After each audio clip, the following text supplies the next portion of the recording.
Hey guys, tonight we wander through ancient ruins, soft stone and shadow, where vines curl along collapsed columns and time seems to hold its breath. The Colosseum, Rome's mighty stone amphitheater, isn't quite whole anymore. Half of it is simply gone. And you're about to find out why. The moon hangs low over the city fog, kissing the tops of domes and bell towers. You move slowly through the narrow streets, each step echoing off cobblestones worn smooth by centuries of sandals, boots, and sneakers. Ahead of you looms the Colosseum, its curved edge lit in amber from below, casting long shadows like fingers across the ancient ground. It's huge, taller than you'd expect even in ruins. And yet, incomplete. It's like someone took a bite out of it. You squint. A full half is missing arches, abruptly ending walls, jagged, the clean curve sliced open like a peeled fruit. You feel a twinge of vertigo, as if the emptiness of what's no longer there is somehow heavier than the remaining stone.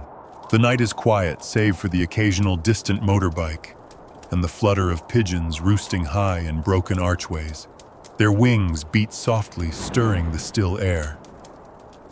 So before you get comfortable, take a moment to like the video and subscribe, but only if you genuinely enjoy what I do here. And hey, drop your location and local time in the comments. I love seeing where you're listening from. Now dim the lights, maybe turn on a fan for that soft background hum, and let's ease into tonight's journey together. You duck through the outer arches, your fingertips trailing along cool travertine stone. Some of it is chipped. Some has inscriptions in Latin too faded to read, like graffiti etched into a dream. There's something deeply surreal about standing inside a place that used to seat 50,000 people. You're in the belly of the beast now. It's hard to believe that 2,000 years ago the crowd would be roaring. Animal cages would be cranking open beneath your feet, and gladiators would be tightening their grips on sweaty sword hilts. Now it's just you, and the air is still, and half the building is missing. There's no chalk outline marking where that half used to be, but if you close your eyes and listen, really listen, you can almost hear it, the echo of thunderous applause, the metallic clash of steel, and maybe the faint scream of a man who just realized he's very, very outmatched. You probably wouldn't survive this if it were still active, by the way. Just saying. As you look up, you notice the interior curve of the intact half. Rows of arches layer upward like stone honeycomb. Birds nest in the cracks now. Plants have taken root in places that once held screaming fans. You're standing in a skeleton, but one that still breathes. The weird thing is, this place wasn't always broken. Back in its prime, sometime around 80 CE, under Emperor Titus, it was pristine. White stone grand entryways, statues tucked into niches, and an actual retractable awning system. Yes, they had a system called the Valerium massive canvas sails, pulled by sailors to shade the audience on hot days. Can you picture that? You're sweating in a tunic, squinting at some poor guy getting mauled by a leopard, and you look up to see Roman Navy veterans tugging on ropes to give you some shade. Peak hospitality. But let's fast forward a bit. You look toward the jagged edge where the curve abruptly stops. That side used to mirror what you see now, rows upon rows of arches, people filtering in and out, hawkers selling olives and flatbread, maybe a guy yelling fresh figs and getting booed for blocking the view. All of it gone. So what happened? Well, it's not one big disaster. It's death by 1,000 cuts. First, there were the earthquakes. Italy sits in a tectonically unstable area, and a particularly nasty quake in 1349 brought down a huge chunk of the southern outer wall. Historians still argue whether that earthquake alone did most of the damage or simply kicked off a chain reaction that would last centuries. You imagine the ground trembling, those massive stones rattling in their ancient mortar. Then silence, dust rising into the morning air, and locals slowly creeping in with carts and chisels. Because here's the thing, once the Colosseum started crumbling, people didn't treat it like a monument. They treated it like a hardware store. Need some travertine blocks to build your new palace? The Colosseum's got you. Want some iron clamps for your new church? Pry them from the bones of the arena. This was Rome after all. Reuse, recycle, repurpose. The Renaissance was just around the corner, and everyone needed materials. As you walk toward the edge where the missing half used to stand, you realize each missing piece is probably scattered around the city. That keystone from the Colosseum's arch, it might be part of the Vatican wall now. That carved lion's head, someone's private fountain. A little morbid, sure, but efficient. And yet, it wasn't just decay and opportunistic builders. There were popes involved. Several popes in the Middle Ages and Renaissance saw the Colosseum not as a heritage site, but as a really convenient pile of free stone. Pope Nicholas V, for example, used material from the Colosseum to build the Palazzo Venezia. Others repurposed it to strengthen the Tiber River embankments. You almost admire the confidence. Let's just take part of the Colosseum and build a better city. Rome, as always, eats itself and keeps on smiling. By now, you've walked almost halfway around the structure, circling the outer ring. You pass under a row of arches with nothing beyond them but dark sky and the soft glow of street lamps. On this side, grass grows tall. Nature has retaken some of the space like ivy curling around memory. The air is colder here, quieter. You can hear your own heartbeat. Here's a quirky thought. In the 18th century, the Colosseum was actually used as a sacred site. The church declared it a place of martyrdom. Even though there's no solid evidence Christians were executed here in great numbers. It became a symbol wrapped in myth and reverence. Some even held processions here, walking solemnly through what used to be a blood-slick arena floor. The irony isn't lost on you. From gore to gospel, from cheering crowds to soft whispers of prayer, from architectural wonder to stone buffet for construction. And yet, despite all this earthquakes, theft, religious repurposing, the Colosseum remains. It's half empty, but that only makes the imagination work harder. You picture the full circle, now glowing in sunlight, filled with thousands of spectators, awnings flapping, lions pacing beneath the floor, and some poor intern wondering how many amphora of sweat he's about to mop up. And as you sit beneath the stars with pigeons cooing overhead and history settling around you like dust, you realize sometimes what's missing tells the story just as much as what remains. You're still moving along the curving inner corridor, your hand brushing cool stone that once held back 50,000 restless Romans. A draft curls up from the hypogeum below the underground labyrinth of cages and corridors, now exposed to the night. Above you, the arches rise in neat patterns, like vertebrae, and then abruptly, they stop. The missing half yawns open like a broken tooth. You pause and look out over it, into the city lights twinkling beyond. You remember the faint rumble we conjured in the last section, earthquakes shaking this amphitheater. But nature only started the job. People finished it. And at the center of the people category, popes. A line of holy men with very worldly building projects. It's one of those delicious contradictions. Rome specializes in sanctity and scavenging side by side. In the 1300s and 1400s, the papacy was consolidating its power and its skyline. Travertine, the pale, honey-colored stone that makes up most of the Colosseum's bones, was exactly what their architects wanted. You can almost picture a pope at a drafting table finger-tapping the plans for a new basilica, muttering, "We'll need about 500 more blocks." Ah yes, the Colosseum. And off go teams of workmen with chisels and carts like ants marching to a picnic. The Palazzo Venezia, where Mussolini would later wave to crowds, is partly built of Colosseum stone. So are stretches of St. Peter's Basilica, the Tiber's embankments, the steps of palazzi, countless hidden doorways in side streets. Little fragments of the amphitheater seeded all over Rome like spores. As you stroll, you imagine each block carrying with it a faint echo of the roar it once enclosed. And it wasn't just stone. The Colosseum skeleton held thousands of iron clamps, thick swallowtail-shaped staples used to bind the blocks.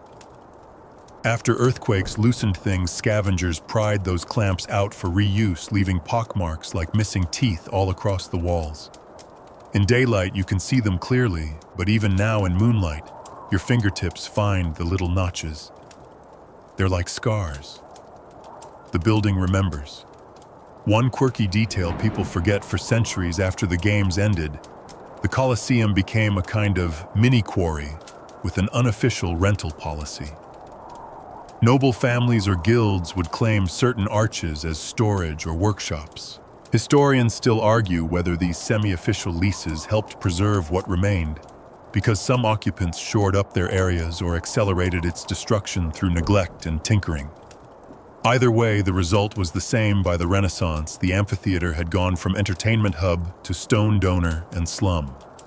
You step under an arch that leads into a vaulted corridor. It smells faintly of dust and damp limestone. Your footsteps echo like soft applause. Imagine living here in the 1500s, your little workshop tucked into a bay of the arena.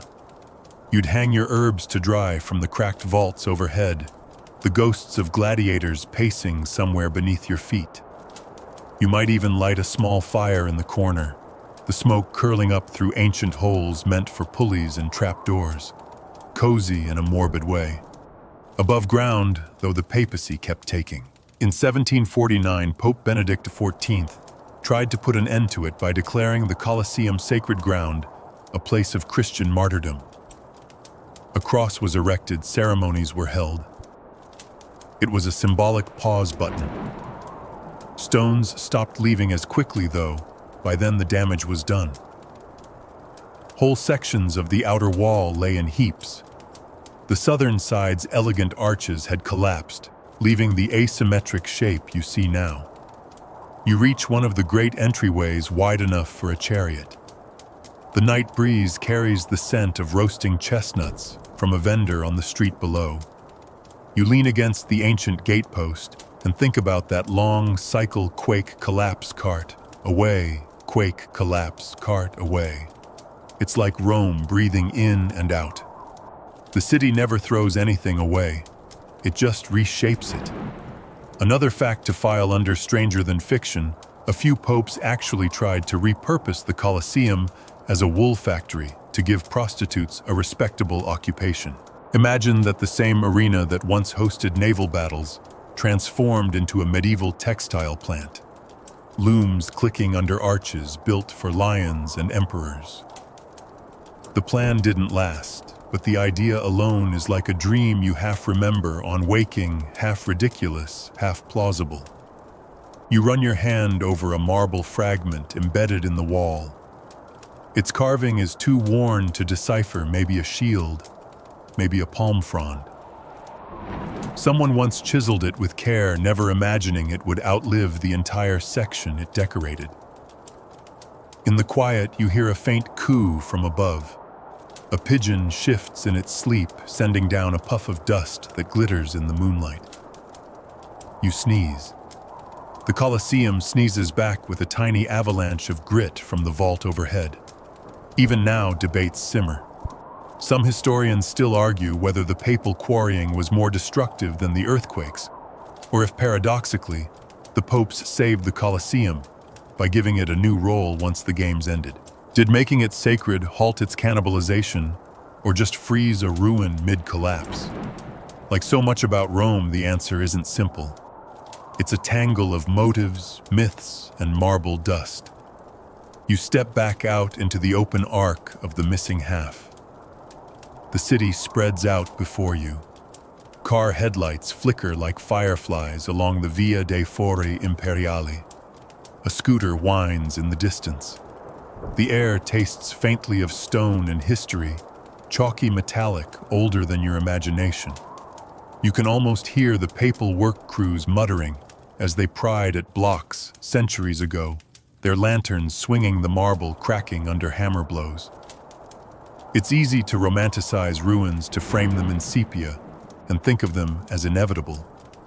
But standing here, you feel the deliberate choices layered over the accidents. Earthquakes cracked the walls.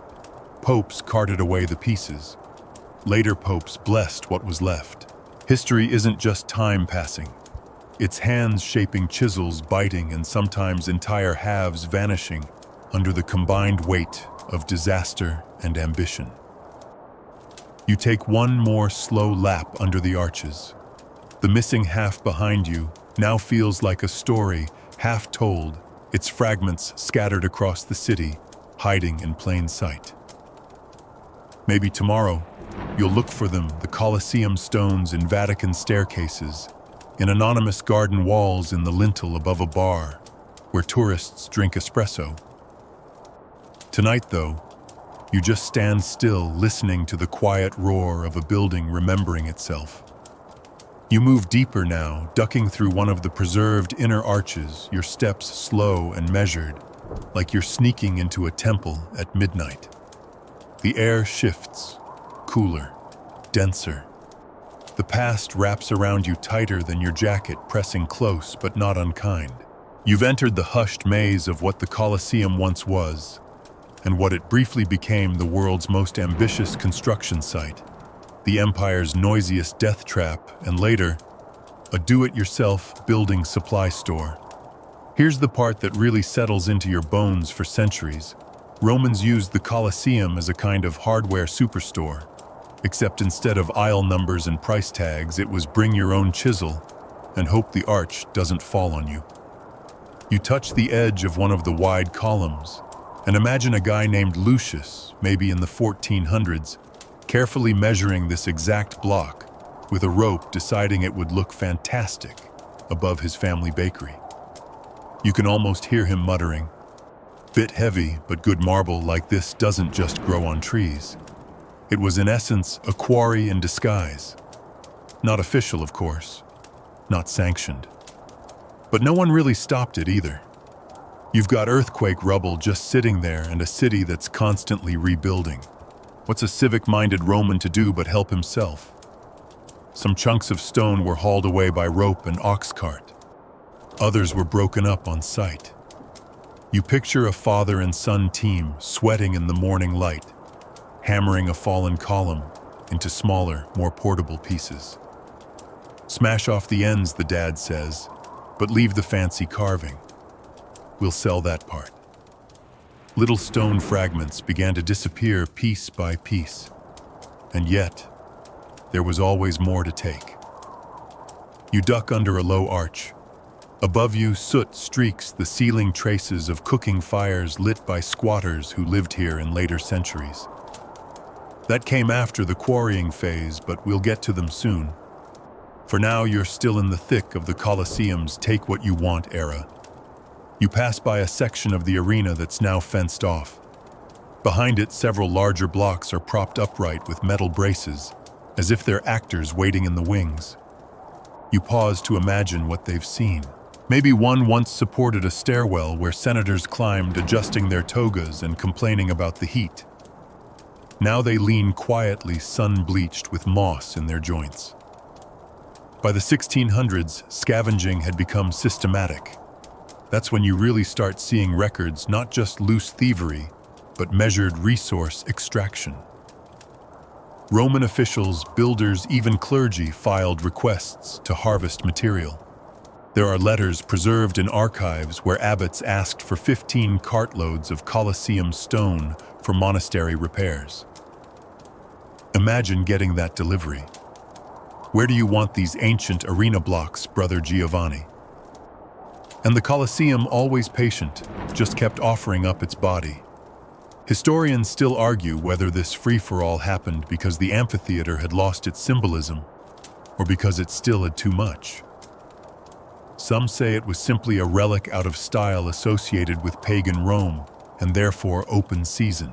Others claim the sheer volume of available stone was just too tempting, no matter how sacred the source. Either way, the truth sits in the gaps. The open half of the Colosseum tells the story in absences.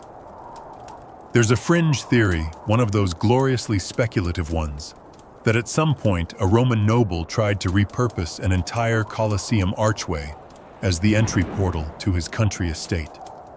Like instead of building a new gate, he wanted to just relocate the ancient stone arch. It's likely a myth, but the image stays with you, a horse-drawn parade entering through a stolen gladiator portal, the past quite literally framing a picnic.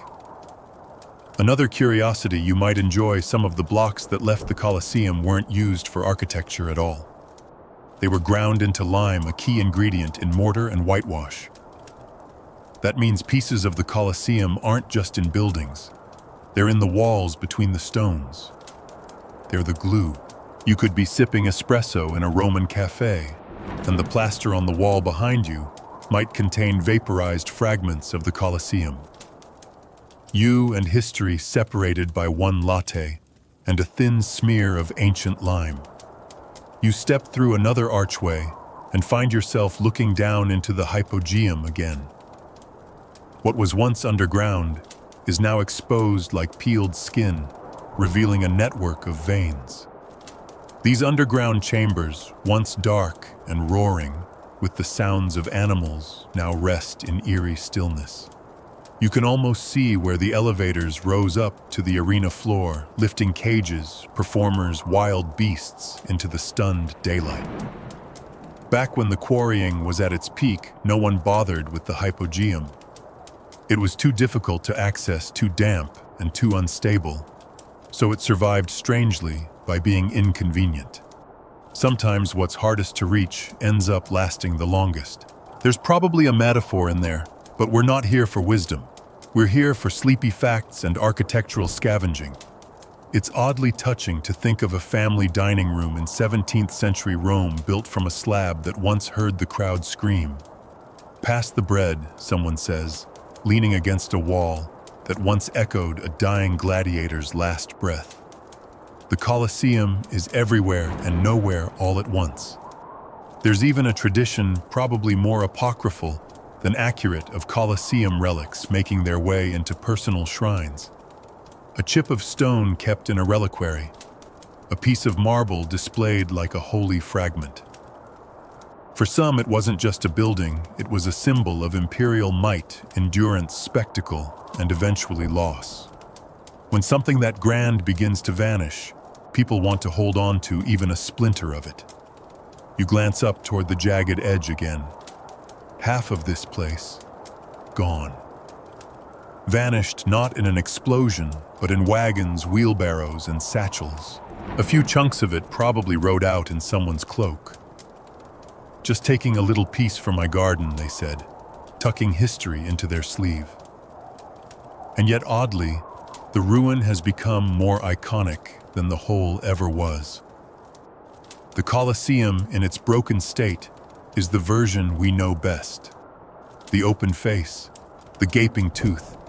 It's Rome's grin, a little lopsided, battered by time but still dazzling in its confidence. It didn't need to stay whole to stay magnificent. You walk one last lap around the interior, footsteps soft on the gravel. In the distance, a group of tourists murmurs and shuffles, their flashlights swinging. You smile. They're here for the same reason you are, not just to see what was, but to feel the weight of what's missing. And in the quiet, with the night cooling fast, you realize that the Colosseum's missing half isn't missing at all. It's just been redistributed, reimagined, reborn across 1,000 walls and doorsteps and fireplaces. The arena's final act wasn't collapse, it was migration. You find yourself standing near the outer rim now, just beneath one of the remaining archways, when something catches your eye, a long, dark gap in the stone beneath the arena floor. You crouch beside it, careful not to lean too far in, and peer downward. The light from above fades into a layered gloom, like looking into the throat of something ancient that never fully closed. That's where the real chaos happened beneath the Colosseum. The arena floor, now mostly gone, once covered a subterranean world of pulleys, trapdoors, and beasts in cages. It was a show beneath a show, the backstage of blood. And tonight, you're standing just above it. In its prime, the Hypogeum, the underground complex, was like a Roman stage manager's fever dream. Crates of props, gladiators psyching themselves up, animals pacing in wooden cages. The soundscape would have been pure madness, lions growling, drums pounding the crowd above, roaring in sync with the clatter of chains and the squeak of ancient elevators being cranked by hand. You wouldn't be able to hear your own thoughts. Which, let's be honest, might be a good thing if you were next in line to fight a rhino. And here's the kicker, they designed it that way on purpose. Because in ancient Rome, surprise was part of the fun. You're sitting in the stands, probably with a date, biting into a fig tart, and suddenly a cage lifts from the floor. A bear lumbers out, confused and angry. The crowd goes wild. The element of spectacle was engineered down to the second. And to pull that off, you needed elevators, winches, ropes, and hundreds of people you'd never see working the gears below your feet. One mainstream historical fact here is that the Colosseum's underground system included at least 36 trapdoors. That's a lot of points of entry for chaos. The arena floor, wooden, covered in sand, was a living illusion. The smooth surface hid an entire architectural trick box. Modern engineers still marvel at how precisely timed and executed these entrances were, considering they didn't have modern hydraulics. Just manpower would, and Roman stubbornness. But the most bizarre detail, there's some evidence they even had elevated platforms for giraffes. Yes, giraffes. Ancient sources describe unusual beasts brought from Africa: zebras, ostriches, even giraffes, and special accommodations made to make them appear dramatically from below. If you're wondering how a giraffe fits in a cage under a floor, don't worry, so do historians. They still argue whether some animals were kept near the Colosseum in holding pens and only brought in right before the event, or whether the underground was big enough to house even tall, exotic creatures. Either way, you're left picturing a confused giraffe being gently coaxed into a lift and hoisted up into the biggest party in Rome. And while you're at it, let's not forget the vultures. Oh, they weren't part of the show. They were just opportunists. Rome's airspace had plenty of them. In fact, there are writings about birds circling above the Colosseum during the games, anticipating what they might get to snack on afterward. You can imagine them perched high on the topmost arches, beady-eyed and patient, waiting for the show's inevitable, leftovers. As you step over a patch of worn stone, you wonder about the men who worked in the Hypogeum. Not the fighters or the emperors, the stagehands, the animal handlers, the rope pullers. Their names are mostly lost, but you feel their presence in the grooves worn into the floor. Can you imagine being a teenage apprentice assigned to lion duty? Just stand here with this torch and don't open that cage early.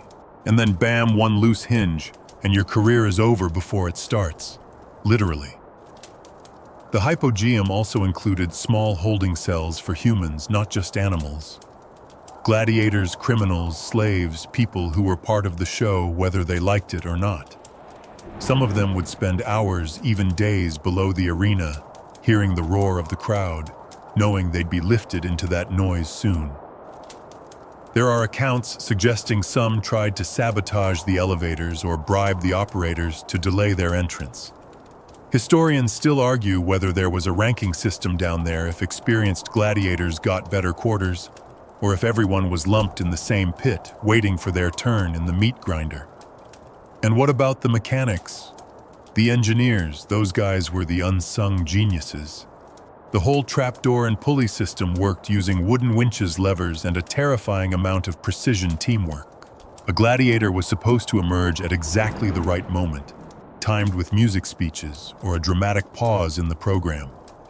And this was all operated by hand, in the dark, probably sweating buckets, with the constant threat of animal-related workplace accidents. No union, no safety harness, just the hope that the lions stayed in their lanes. You walk along the edge of the exposed hypogeum now, the moonlight throwing long bars of shadow across the open pits. In places, you can still see the post holes where the lift shafts once were. You imagine ropes winding down into the void, the creak of wood, the smell of hay and sweat. Everything hidden, everything timed. A place of illusion as much as violence. Here's your quirky tidbit of the section: sometimes the animals were dyed. Ancient writers describe elephants painted with strange patterns or lions with their manes soaked in red pigment to appear more fearsome. It's not clear whether the dye was symbolic or purely for shock value. But clearly Rome didn't just do brutal, it did theatrically brutal. No one just died in the Colosseum. They died in style. The crowd, of course, didn't care who did the lifting, painting, hauling, or sweeping. They just saw the magic trick beast from the floor, man from the shadows sword to the chest cheer from the masses. The Colosseum ran like a bloody theme park, and the engineers made sure it never missed a beat. And now all that machinery is gone. The wood rotted, the iron rusted, the rope dissolved. What's left are the pits, the tracks, the grooves in the stone. You're looking at the ghosts of gears, the absences that outline where motion once lived. Like bones of a beast we no longer understand, but can still feel breathing when the wind shifts just right. You reach the far end of the hypogeum, where modern restorers have added walkways for safety. You lean on the rail, staring down into the grid of compartments and corridors. It looks like the floor plan of a nightmare. Somewhere down there, a lion once paced in circles. Somewhere else, a young fighter scratched his name into the wall, hoping to see daylight one more time. And as the wind brushes your face, you feel the echo of that underworld. It doesn't roar anymore. It hums. Low, steady, and eternal, like a drumbeat under stone. You're walking along the upper corridor now, where the arches open out like ribs into the night, framing bits of the Roman skyline. A breeze stirs your hair, whispering through the ancient stonework, as if the building itself is still murmuring old secrets, old smells, old messes. And speaking of messes, let's talk about Roman bathrooms. Because yes, they had them. And yes, they were terrible. You follow the curve of the arena, imagining the layout in your mind. The Colosseum had public latrines located in the outer corridors, probably near the entrances, far from the seating tiers. Picture long stone benches with holes cut into them. No stalls, no privacy. You and 30 of your closest toga-clad neighbors doing your business shoulder to shoulder, discussing chariot stats while trying not to make eye contact. You're welcome. And then, there's the sponge stick. You may have heard whispers of this ancient bathroom innovation, a communal sponge mounted on the end of a stick soaked in salt water or vinegar used instead of toilet paper. Not one per person, one per latrine, washed between uses, in theory. You stare at a bench carved into the wall and wonder how many poor souls stared at the sponge and just couldn't. It's the kind of detail that brings the grandeur of ancient Rome right back down to earth.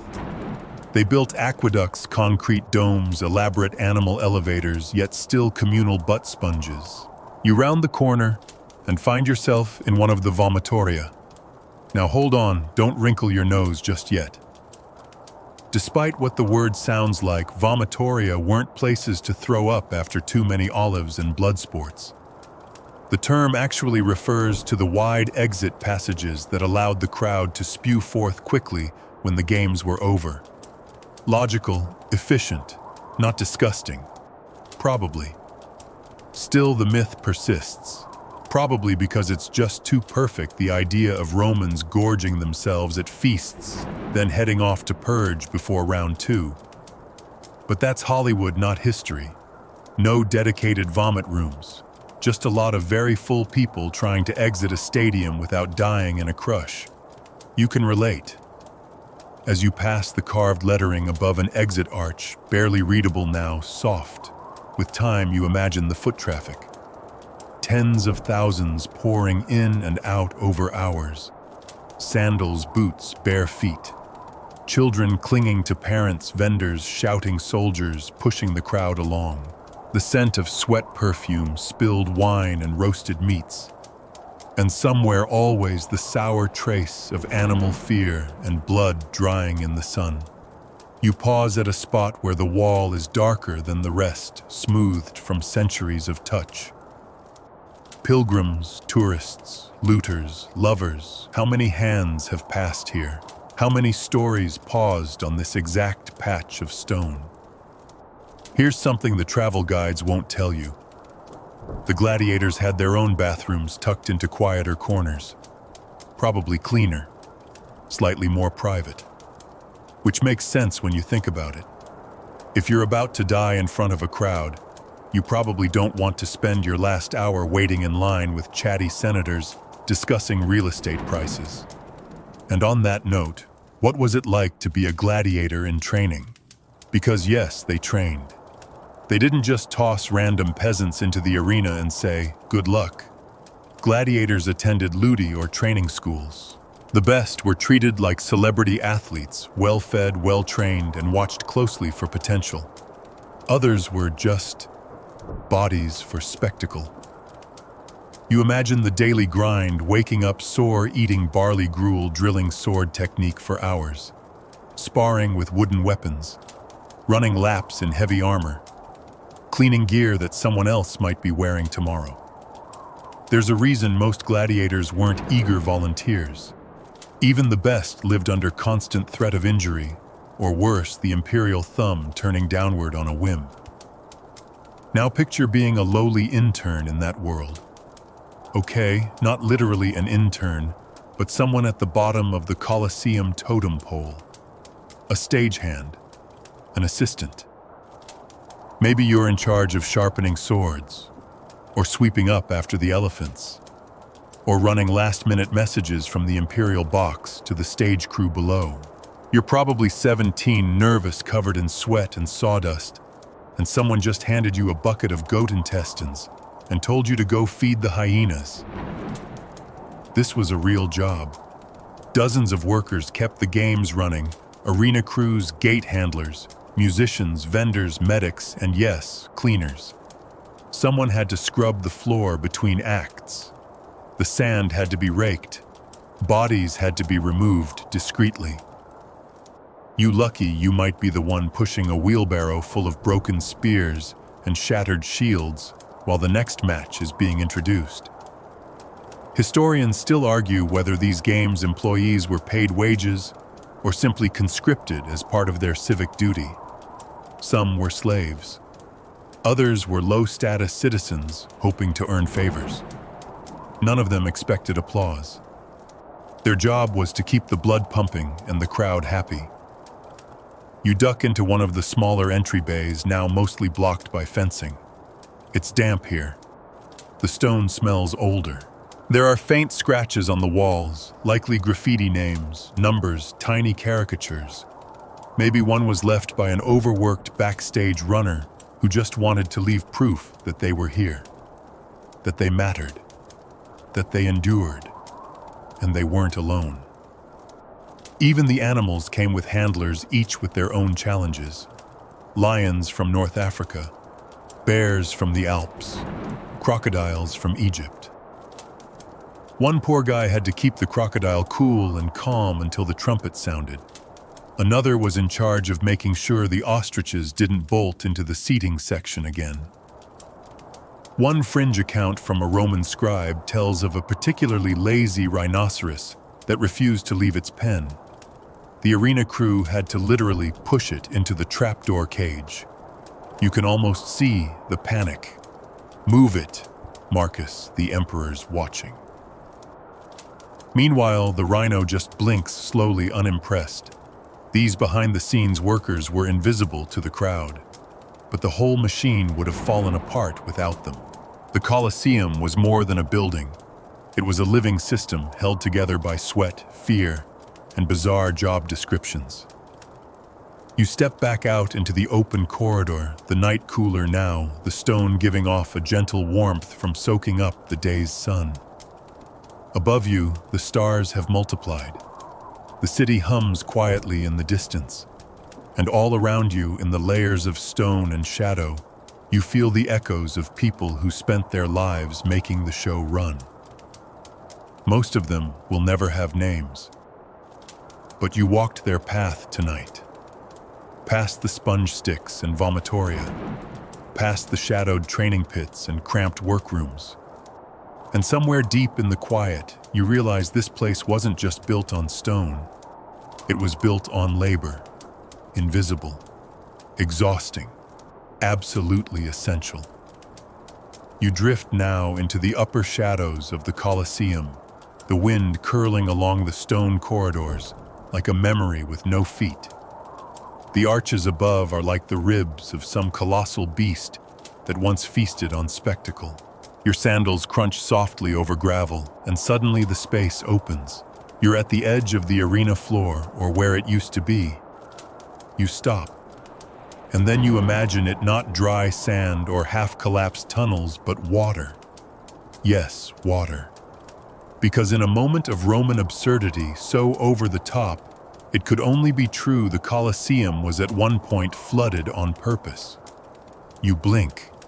Yes, it sounds fake. But no, they really did it. And not once either. Back in the early years before the underground hypogeum was added, Emperor Titus, yes, that guy from the opening ceremony, and later others staged full-blown naumachii, or mock naval battles in the Colosseum. That's right. Rome's most famous blood sport arena briefly doubled as the Mediterranean's splashiest kiddie pool. You picture the engineering nightmare. First, they'd seal the arena floor. Then they'd divert water possibly from a nearby aqueduct or a specially built reservoir. Within hours, the entire oval was transformed into a shallow, artificial lake. And then they floated in scaled-down warships. Imagine sitting in the stands sipping watered wine, watching men in armor row across the arena in a choreographed battle complete with arrows, fake drowning, and maybe the occasional real one. Is that guy actually dead? Who knows? Past the olives. You have to admire the audacity. The Colosseum wasn't built for this. But Rome had money slaves, engineering genius, and most importantly, an unshakable belief that everything could be entertainment if you tried hard enough. Want naval combat in a landlocked arena? No problem. Want to see 20 crocodiles sunbathing on a barge? We got you. Your foot slips slightly on the edge of the upper ledge, and you back up, heart bumping. You picture the surface below as it was then glassy, and still the crowd holding its breath. Somewhere a trumpet blares. Then the water stirs. Two boats glide out from either end filled with costumed fighters, reenacting famous sea battles. They weren't trained sailors. They were mostly prisoners or slaves. The outcome was decided. But the splashes, the crashes, very real. Historians still argue how deep the water was. Most agree it was probably shallow enough for actors to stand up if they fell in. But others insist the vessels were too large for that. Some suggest the flooding was more symbolic than practical, a shallow basin, with painted props to imply depth. A kind of budget navy. Others say the Colosseum held at least one battle where men actually drowned, which raises a few questions like who cleaned up afterward. That might have been you if you were on the arena crew. Get the nets. Gaius fell in again. But those mock sea battles didn't last long. Once the hypogeum, the underground tunnels and lifts, was installed, flooding the arena became impossible. You can't submerge trapdoors and winches in waist-deep water and expect things to go smoothly. So the naval shows moved elsewhere, often to specially built pools in other parts of the city. Still, for a short window, the Colosseum was a Roman water park of death.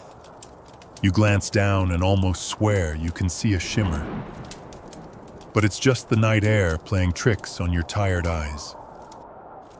You wander farther along the outer rim, past what would have been the Porta Triumphalis, the Triumph Gate. That's where the victors exited, where they strutted back through the arches, arms raised, blood on their weapons, and cheers in their ears. The opposite side. That was the Porta Libitinensis, the Gate of the Dead. Guess what went through that one? You follow its shadow with your eyes.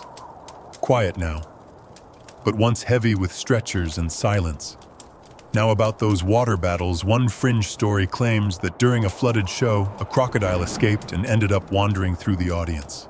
Totally unconfirmed. Absolutely unforgettable.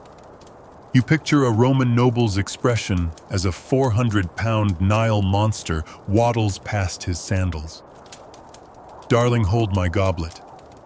A lot of modern reconstructions try to recreate what these spectacles might have looked like, some even use miniature models. But nothing captures the feeling of actually standing here, of knowing that in this very spot under your feet, someone once shouted fire, and two ships collided in front of 50,000 screaming spectators. And you think your commute is stressful. The Colosseum's early days were like a sandbox for imperial egos. Flood the thing, sure. Fill it with trees and fake a jungle hunt, done.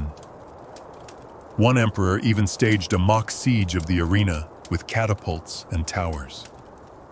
The amount of labor, materials, and choreography is enough to make a modern Broadway director cry. You lean back against one of the arches, letting the chill stone press between your shoulders.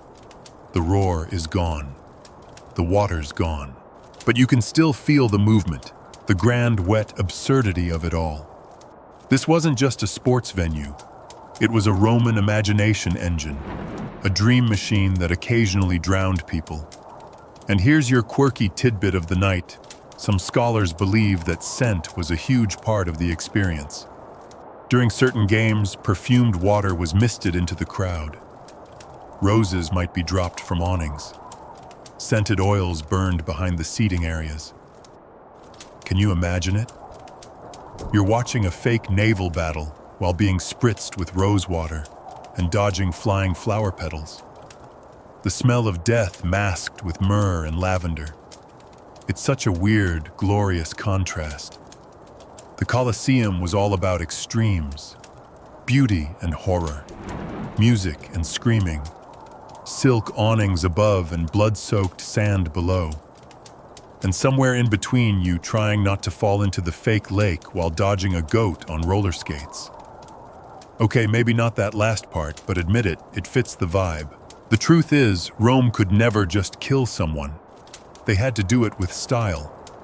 And that's what these naval battles were: pageantry. Theater. A show that said, we are Rome and even our drownings are entertaining. You turn and start walking again, your footsteps echoing in the silence. You pass another rusted fence, another collapsed column, another layer of stone worn soft by centuries of weather and wonder. And somewhere below, beneath the concrete and gravel and reconstruction work, you know there's still part of that first arena floor, still soaked somewhere in that impossible memory of water sails and spectacle. The night air is cooler now. Rome has quieted a bit. The city hum falls back like a tide, leaving only the soft shuffle of your feet along stone worn by centuries of footsteps, some anxious, some drunk, some probably chasing a goat in panic. You're near one of the remaining inner walls now, where bits of marble still cling to the surface like barnacles. Your hand brushes across it, and there it is, graffiti. Tiny scratches, quick sketches, names, crude jokes. You lean in. And you realize people have always been the same. Right here, somewhere between the third and fourth tiers, a bored Roman teenager once carved a caricature of a gladiator with a comically large nose. The lines are simple, no master artist at work here, but the point comes across loud and clear: Gaius is a donkey and smells like garum. It's not just childish insults either. There are records of ancient love notes, sports chants, and even what we'd now call fan art. Tiny scratched swords, helmets, lions, and half-naked warriors mid-swing. The Colosseum in its time wasn't just a place to watch carnage. It was a canvas, a public notebook of idle thoughts and terrible drawings. And of course, graffiti wasn't new then either. Romans scribbled on everything. Shop walls, bathhouses, temples. Lucilla was here as basically the Latin ancestor of "call me for a good time." You walk past one etched phrase, now faded, and try to imagine the hand that made it. Maybe a vendor with too much downtime. Maybe a kid skipping his grain delivery shift. Or maybe just someone who wanted to say, "I saw something incredible today, and I was here for it." Mainstream historians agree the Colosseum walls are full of this kind of stuff. Scratched lightly with knives, coins, metal pins, sometimes layered on top of earlier messages. It's a messy, chaotic, joyful kind of communication, like an eternal public bathroom stall with way more blood. You wander farther along the ring, and suddenly there it is, a sketch of a ship. Just a rough outline with oars and what looks like a sail. Was it made during the flooded battles? A child watching his first naumachia, too excited to sit still. A nostalgic gladiator remembering his escape across the sea. You'll never know. That's the magic. These walls are filled with questions disguised as scratches. And it didn't stop in ancient times. As you move along, you spot Renaissance graffiti too. Fancier lettering. Flourishes. One 16th century visitor carved his name, and the year just above a Roman curse scrawled in shorthand Latin. People from every era felt the need to leave a mark. I was here. I saw. I lived. You lean your head against the cool wall for a moment, and the breeze slips past like a sigh. Of course, not all the art is respectful. Some scratches are just insults. One fringe example found in the higher tiers reads something like, "Maximus, the trumpet blower, plays like a goat." Harsh. Possibly true. Historians still argue whether these critics were spectators or rival musicians. Either way, it's comforting to know that even 2,000 years ago, people had strong opinions about the halftime show. You start to descend a narrow stairwell, modern safety rails added, but the stone's still original. It's steep, uneven, and eerily familiar. This is where the crowd filtered down to their seats. You can almost hear it, the murmur of thousands, the slap of sandals, the distant thrum of drums, the occasional hawker yelling dates, olives, sausages on a stick, and along the walls more doodles. Some are just lines, tallies maybe. Others are what look like scorecards, gladiator wins and losses tracked like fantasy football. There's even one barely decipherable inscription, believed to be an early form of betting odds. You laugh softly. Rome really was Vegas with togas. You reach the lower levels now where the marble seating would have been polished smooth by noble behinds. Senators sat here, vestal virgins, foreign diplomats, and somewhere in the back row, probably a few bored teenagers trying to start a wave. You step over a loose stone careful and sit for a moment. The arena stretches out before you, vast and skeletal. Empty now, but alive in your mind. You picture the crowd pressing in, all eyes forward. And beneath it all, someone with a knife etching his boredom into the bench. You think about modern stadiums, Sharpie signatures, carvings in bathroom stalls, spilled nachos as semi-permanent floor art. Nothing has changed. The Colosseum was the original stadium, And graffiti was the original social media, raw, unfiltered, and deeply human. Here's a quirky fact to round things off. During the 19th century, some early tourists thought these ancient etchings were demonic symbols. They misinterpreted the faded drawings as signs of cult worship.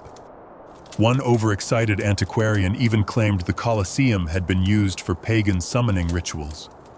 Turns out, it was just a cartoon of a gladiator farting on a lion. Interpretations vary. But the best part, new graffiti is still being found. With laser scans and digital mapping, archaeologists keep uncovering hidden carvings, scratches so faint you'd never spot them by eye. And every time they're found, it's like another whisper from the past. Someone new saying, "Hey, I was here. I had something to say." You stand again, brushing dust from your clothes, and look one last time at the wall. That drawing of the gladiator, it's not impressive, but it's real, personal, immediate.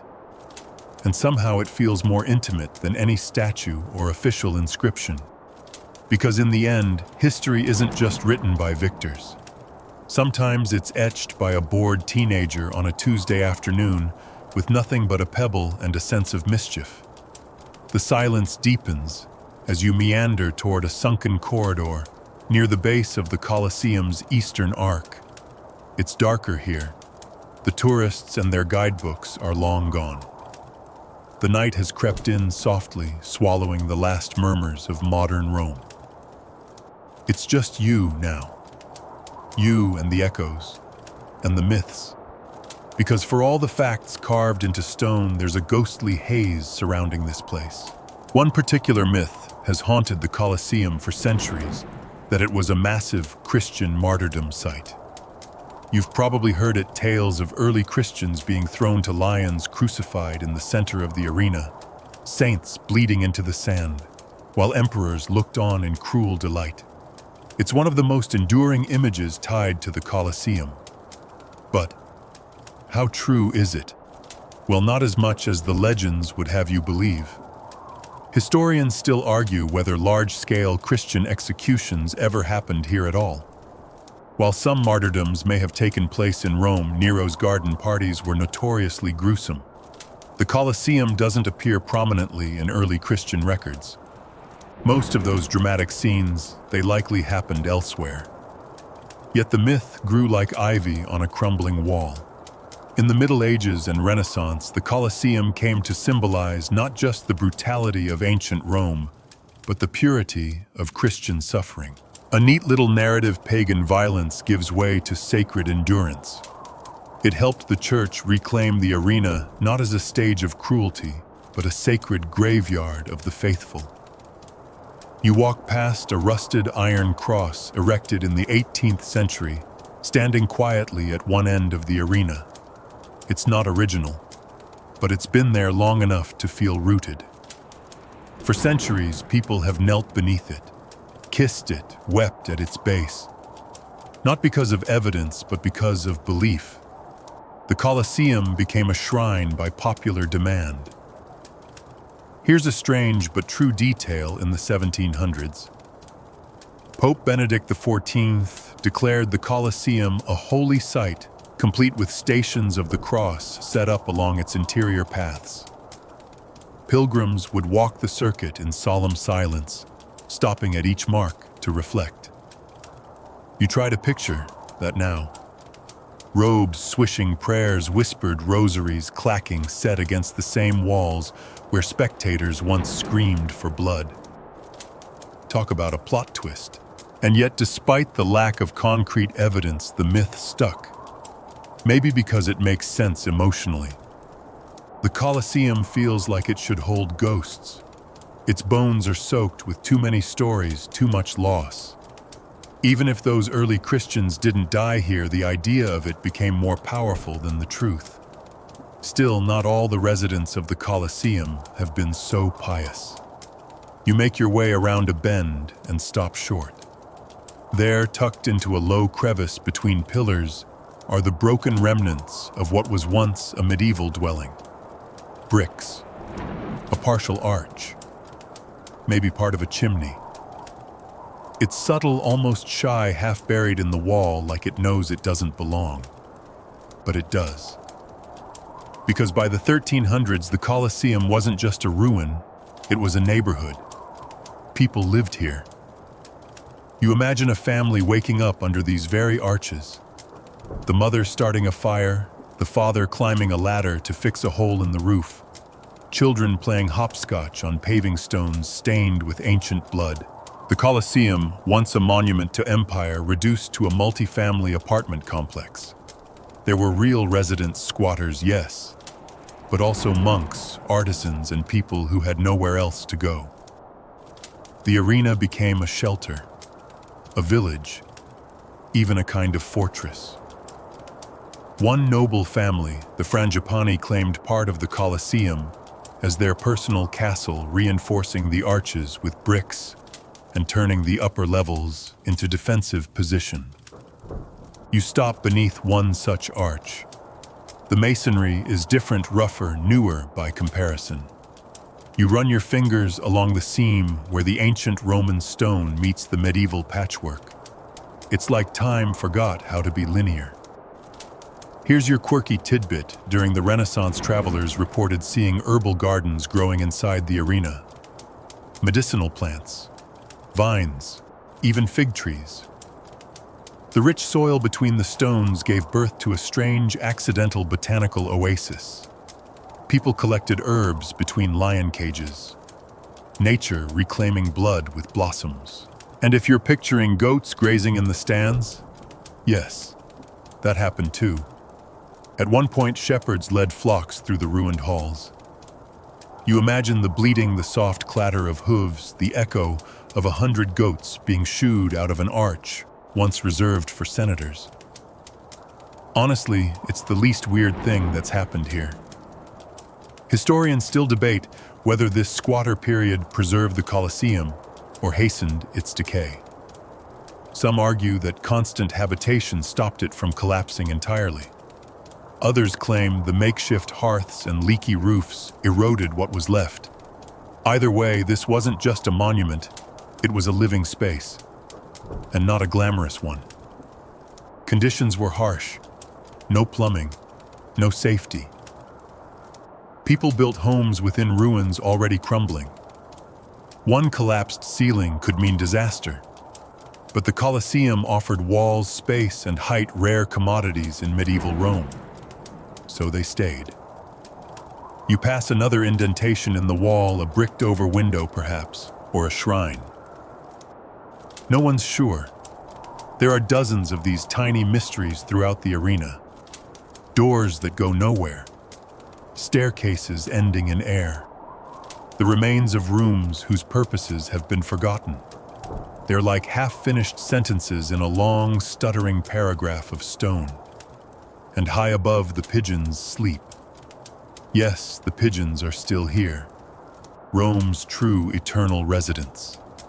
Some even claim they've developed a sixth sense about which parts of the Colosseum are unstable. You notice none of them roost under the southern arch. Smart birds. As you circle back toward the center, you glance down at a patch of overgrown grass where something odd catches your eye. A medieval cistern still half full from yesterday's rain. It reflects the stars faintly. You wonder who built it. Some nameless tenant with a shovel and a dream. Maybe it watered those herbs you read about. Maybe it drowned a rat. Either way, it's a piece of someone's life trapped in stone. And you realize now, the Colosseum didn't just survive history, it absorbed it. Layer after layer. From arena to monastery. From slaughterhouse to sanctuary. From symbol of death to sanctuary of life. The Christian pilgrims, the noble squatters, the vine tenders, the goats. It has been everything except what it was originally built for. And that's why, even in ruin, it feels so full. Not just of ghosts, but of versions. The Colosseum didn't end, it just changed costumes. You take a breath, the kind that settles your ribs. And as the night wind stirs again, rattling a few dry leaves across the floor, you hear the softest sound. A whisper, a prayer, a goat, hard to say. But you smile anyway. You've circled back to a higher level now, just above the Imperial box, the spot where emperors once lounged in shaded seats, sipping wine and pretending to be bored while entire histories were rewritten below them. It's oddly cozy up here. Despite the height, the view is flawless. The moon casts a silvery glow across the arena's broken jawline, and for a moment, everything feels still. But the stillness is a lie, because the Colosseum was never just stone and stairs. It was above all performance. And like every great show, it needed its legends, its stories, its careful editing. Take, for example, the whole Christian martyrdom idea from earlier. That one stuck hard. But here's another persistent myth, that the Colosseum fell into ruin because it was abandoned. As if the games just stopped one day and everyone wandered off. Nope. That's a lovely bedtime lie, but the truth, as always, is a bit messier and somehow more interesting. You glance over the edge toward the main gate and imagine the crowds leaving after the last ever gladiatorial games. No official closing ceremony, no dramatic speech, just fewer games, fewer coins tossed to the crowd, fewer reasons to come. And then nothing, or rather, nothing scripted. But while the Roman Empire's pageantry declined, the Colosseum's story kept going. And it wasn't only the people who stayed behind that shaped it. It was the pilgrims, popes, and pigeons that kept it alive. Pigeons first. Let's be clear, they moved in immediately. You look up now, and sure enough, one of them is perched confidently on a broken capital, judging you with beady, ancient eyes. This arena is theirs now. They've colonized every corner, roosted in the cracks, and how to put this delicately, left their opinion all over history. There's actually a fringe theory that bird droppings contributed to the chemical decay of certain sections. That's right, Roman engineering fell not just to time and politics, but to thousands of tiny acidic insults from above. You imagine a gladiator returning to the ruins centuries later, only to be greeted by a cloud of angry feathers. "Is this what we fought for?" he'd ask, wiping his shoulder. But the real custodians of the Colosseum's reputation were the popes. Popes loved a good story, and what better backdrop for drama, reflection, and authority than a hulking ruin from the old world loaded with half-true legends and aesthetic decay. In the 18th century, they began restoring the Colosseum's image, not structurally, not yet, but symbolically. They leaned into the martyrdom myth and turned the arena into a Christian symbol of endurance. Crosses were planted, masses were held. The bloody past got a fresh coat of incense. One Pope, Pius X, even started an annual Good Friday procession around the arena. You imagine the procession now, torchlight flickering choirs, echoing pilgrims clutching rosaries as they step over weeds and gravel. Somewhere nearby, a goat probably watched from the shadows, unimpressed. You walk slowly past a series of niches in the inner corridor. Statues once stood here, gods, heroes, maybe even emperors. Now they're empty, but their absence is loud. You can feel the shape of the stories that used to stand there. Marble silhouettes. And maybe that's the point. Rome learned to let absence become presence. Here's your mainstream fact for this section. By the late 1800s, after Italy unified as a nation, the Colosseum became state property. That meant preservation began in earnest, not just symbolic rebranding, but real attempts to stop the decay. Reinforcements were added, walls were braced, but still the mythic layers stayed. And here comes the quirky tidbit. For a while in the 19th century, Rome tried to turn the Colosseum into a kind of botanical museum. Naturalists cataloged over 400 species of plants growing in and around the arena, some native, some accidentally imported from far-flung corners of the empire. Seeds had blown in or perhaps arrived on animal fur prisoner clothing or olive-stained sandals.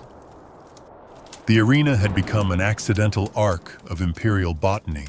You pause beside a weed pushing up through a crack in the marble. It's small, unimpressive, but somewhere a 19th century monk turned botanist probably sketched it in a notebook, whispering Latin plant names like spells. It's strange how life always creeps back into death's favorite places. The debate even now continues. Was the Colosseum a sacred site, a national monument, a cautionary tale? Historians still argue whether the arena should be preserved as a neutral relic of antiquity or allowed to carry the weight of all the meanings forced onto it over the centuries. Because when a building lives this long, it stops belonging to just one story. And yet, for all the serious restoration efforts, there are still traces of randomness. You find yourself staring at a section of mismatched brickwork, clearly added long after the original construction. Some believe it was a failed attempt to convert the Colosseum into a church. Others think it was part of an abandoned papal palace plan. No one's really sure, but it's there like a half-finished doodle in the corner of a masterpiece. You step around another corner, and there it is, a modern plaque, stark and clean against the cracked wall. It commemorates the unknown martyrs. No names, just an acknowledgement, a possibility. And you feel it again. This place is a palimpsest, a manuscript written over so many times that the original message is lost beneath layers of belief, myth, graffiti, goat tracks, and incense. The pigeons coo somewhere above. The arena floor stretches out raw and open beneath your feet. You stand at the edge and think of all the identities this place has worn: theater of death, botanical garden, fortress, apartment block, shrine, ruin, icon. The Colosseum has never stopped performing. It just changes the script. And now it's your turn to walk its stage. To see it not just as a ruin or a monument, but as a living thing, breathing through tourists, blinking under moonlight, dreaming in stone. You step back from the edge and breathe. Not for the last time tonight, but slowly. The kind of breath you take when you're inside something ancient that somehow impossibly is still watching you back. Your legs are starting to feel it now, not sore exactly, but that quiet heaviness you get from wandering through time. You settle onto a half-crumbled marble slab along the second tier. It's cool beneath you, but comforting. In that way, old stone sometimes is like it's used to holding the weight of tired people. You sit back and look around. There's something about being here after hours when the crowds are gone, and the floodlights hum softly in the dark. It feels intimate, like you're catching the Colosseum off guard, at rest. And with the stillness comes a strange realization. This place wasn't just for spectators. It was also for survivors. You glance down at the arena and imagine the crowd not roaring, not cheering, but simply waiting, shading their eyes, adjusting their tunics, wondering what they'd see and what they'd feel. Because the Colosseum wasn't all blood and thunder. Sometimes it was just heat, boredom, and a lot of sand in your sandals. Let's walk through a day here from the perspective of a typical Roman spectator. Not an emperor, not a senator, just you. You arrive early, like before dawn. Because despite what modern schedules may suggest, Roman public events started at sunrise. You're bleary-eyed, clutching a hunk of bread and wondering whether the games will be good today. Maybe there's a famous gladiator fighting. Maybe there's a reenactment. Maybe it's just another parade of confused ostriches. Either way, you've brought your cushion. Because if you're seated in the higher tiers, and let's face it, You're dealing with cold stone and no back support. The lower seats, the comfy ones, are for the rich and powerful. The closer to the arena, the more status. The emperor sits in his box, shaded by silk awnings, surrounded by guards and people pretending to laugh at his jokes. You, on the other hand, are squeezed between a grocer's apprentice and an old woman who insists on loudly explaining what's about to happen, even though you've both been to 100 of these. You nod politely. Then the trumpets sound. The opening procession begins. Musicians, standard bearers, announcers reading out the names of the fighters, the schedule, the sponsors. Yes, sponsors. Even ancient Rome had advertisers. Wealthy citizens or politicians would fund the games to gain popularity. Their names would be announced, engraved, and sometimes chanted by the crowd. Marcus the Generous, or Flavius the Boring, but thanks for the elephants. Next come the preliminaries. These are often animal displays, hunts, tricks, mock battles between men and beasts. You watch as net-wielding hunters chase panthers around a fake forest, hastily assembled on the sand. Some are good at it, others less so. Every now and then a panther gets a little too clever. The crowd gasps. You lean forward. Then come the executions, public ones. Criminals condemned for various reasons, treason, murder, or just being unpopular with the wrong elite. They're marched into the arena unarmed, sometimes costumed for the part. Occasionally they're forced to act out mythological scenes, Orpheus being torn apart by animals, Icarus falling from the sky. The audience knows the ending. The criminals do too. You shift in your seat. It's not pleasant. But this is Rome. Justice is public. Pain is theater. Then finally, after the crowd has warmed up, after the vendors have made their rounds, shouting, "Nuts, cold wine, cushions for rent," come the gladiator matches. This is what you really came for. Two men enter. They bow to the emperor. Yes, that whole Ave Caesar morituri te salutant, Hail Caesar. Those who are about to die salute you was not common, despite what movies tell you. It may have happened once or twice, but mostly the fighters were too busy not dying. They circle. The crowd quiets. You can hear the clang of metal on metal, the rasp of sandals on sand. Every move is watched, judged, praised or booed. You cheer when your favorite lands a blow. You wince when blood sprays too close to your tear. You're not a monster, but you are by this point emotionally invested. And then it ends. One man down. The other raises his arms. He looks to the emperor. The crowd shouts. Thumbs go sideways. Up, down. In reality, the thumb gesture thing is still debated. Historians aren't even sure which way meant death. The emperor makes his call, and you watch it unfold. Sometimes mercy is granted. Sometimes it's not. After that, a quick cleanup. Sand is raked. Blood is covered, and the next match begins. This goes on all day. You sweat. You eat dates from a paper cone. You nap during the dull fights and jolt awake when the crowd screams. And maybe if you're lucky, you see something unforgettable. Like the day the gladiator Maximus Decimus, not that Maximus, but still defeated 3 men in a row and bowed to the audience before walking out the triumph gate with no visible wounds. You talk about it for weeks. Or the day a rhino panicked, charged the wall, and nearly made it into the seating area.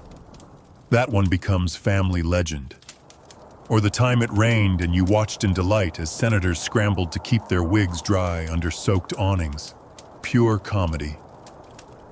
But mostly, it's just a lot.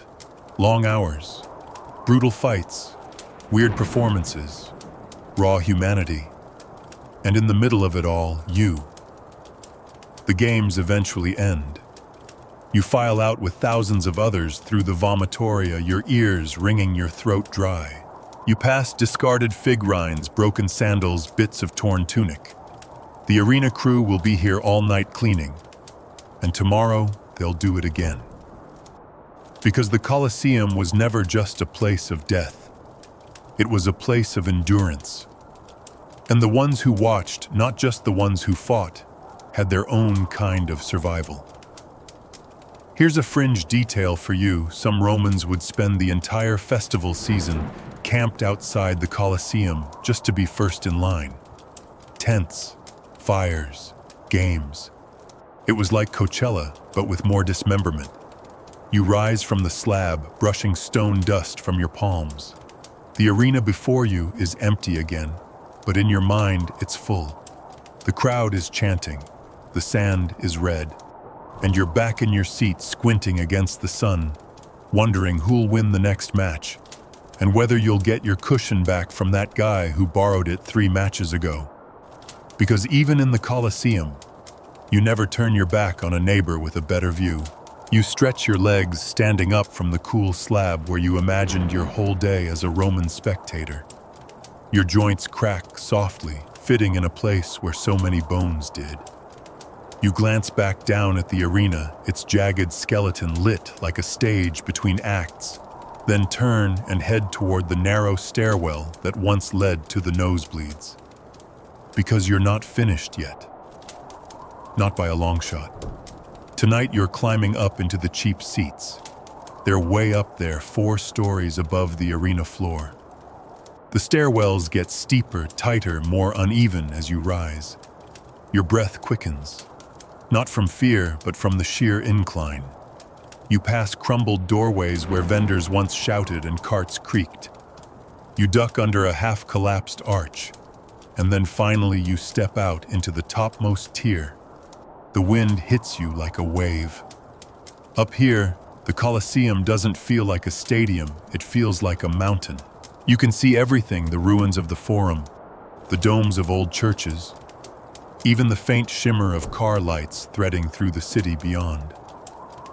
Below you, the arena lies like a fossilized wound. From this height, you can barely make out individual arches. The whole structure curves like a broken halo around the ghost of a vanished crowd. This is where the plebs sat. The poor, the women, foreigners, slaves, anyone who wasn't important enough to be closer to the blood. The stone benches up here were narrow, hard, and fully exposed to sun and rain. If you forgot your cushion, too bad.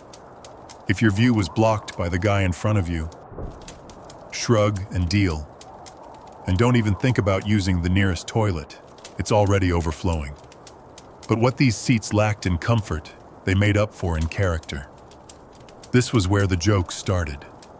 The chants, the heckling. You imagine a group of market workers huddled together making bets on which gladiator would survive the next bout.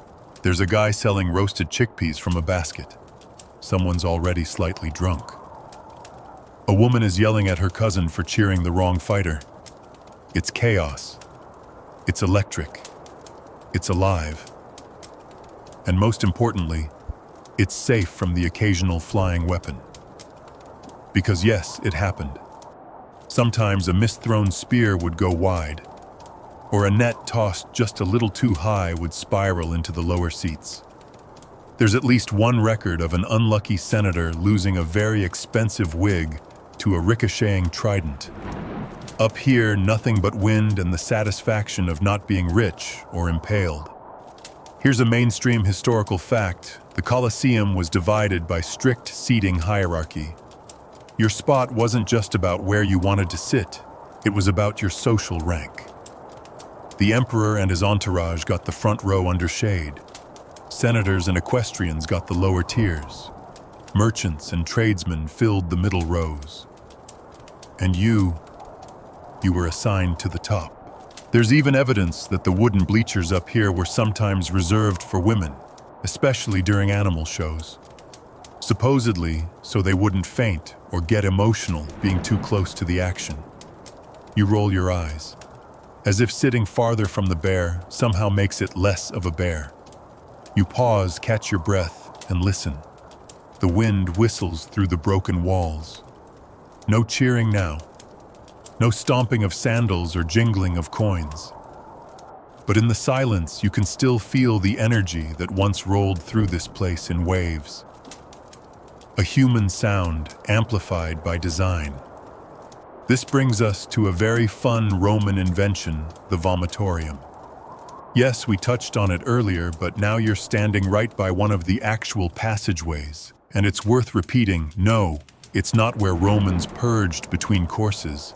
It's where tens of thousands of people exited, rapidly spewing from the stands like water from a burst pipe. Imagine it, 50,000 sweaty, sunburned people trying to leave the same building at the same time. And yet it worked. Because Roman engineers were brilliant. They built the Colosseum with over 80 entrances and exits, all numbered, all carefully planned. You could be in your seat within minutes of arriving. No ushers, no digital tickets, just organization and stone. Historians still marvel at how efficient it was. The Colosseum could be emptied in under 15 minutes. Modern stadiums can barely manage that with exit signs, megaphones, and security guards waving glowing batons. But not all exits led home. Let's talk about the Portae, the special gates. The Porta Libitinensis, named after Libitina, the goddess of funerals, was the one through which dead bodies were dragged from the arena. A grim parade of silence. Broken helmets, dropped weapons, blood in the grooves of the stone. The opposite gate, the Porta Triumphalis, that's where the winters exited, battered but alive, sometimes surrounded by cheering fans. They might have earned prize money, a wooden palm branch, maybe even freedom if they'd survived enough matches. Rare but not impossible. Here's your quirky tidbit: gladiators often became celebrities. Their names appeared on walls and graffiti on clay oil lamps. Some even had fan clubs. One famous Murmillo had a mural painted of him in a tavern with hearts around his helmet. His opponent was defaced. Petty fans existed even in 100 CE. Up here in the nosebleeds you see them all: the fighters, the priests, the bookies, the vendors, the schemers. You don't get the close-up drama, but you get the whole picture. The big sweep of theater framed by the curve of stone and sky. And even now in the silence, the seating tiers still speak. You can feel the social structure laid bare in marble. Who mattered? Who didn't? Who got shade and cushions and who squinted into the sun, hoping the beer guy came back around? You touch the edge of a stone bench, cracked but firm. Maybe someone sat right here 2,000 years ago, watching their cousin get wrecked by a lion and thinking, well, at least the breeze is nice. You lean back against the wall. The stars are out now. The breeze flutters the hem of your coat. You're in the top row watching history from the cheap seats. And somehow it feels like the best view in the house. You stay in the nosebleeds a little longer, letting the wind talk to the ruins. Below the great elliptical skeleton of the Colosseum rests patient and pale under moonlight.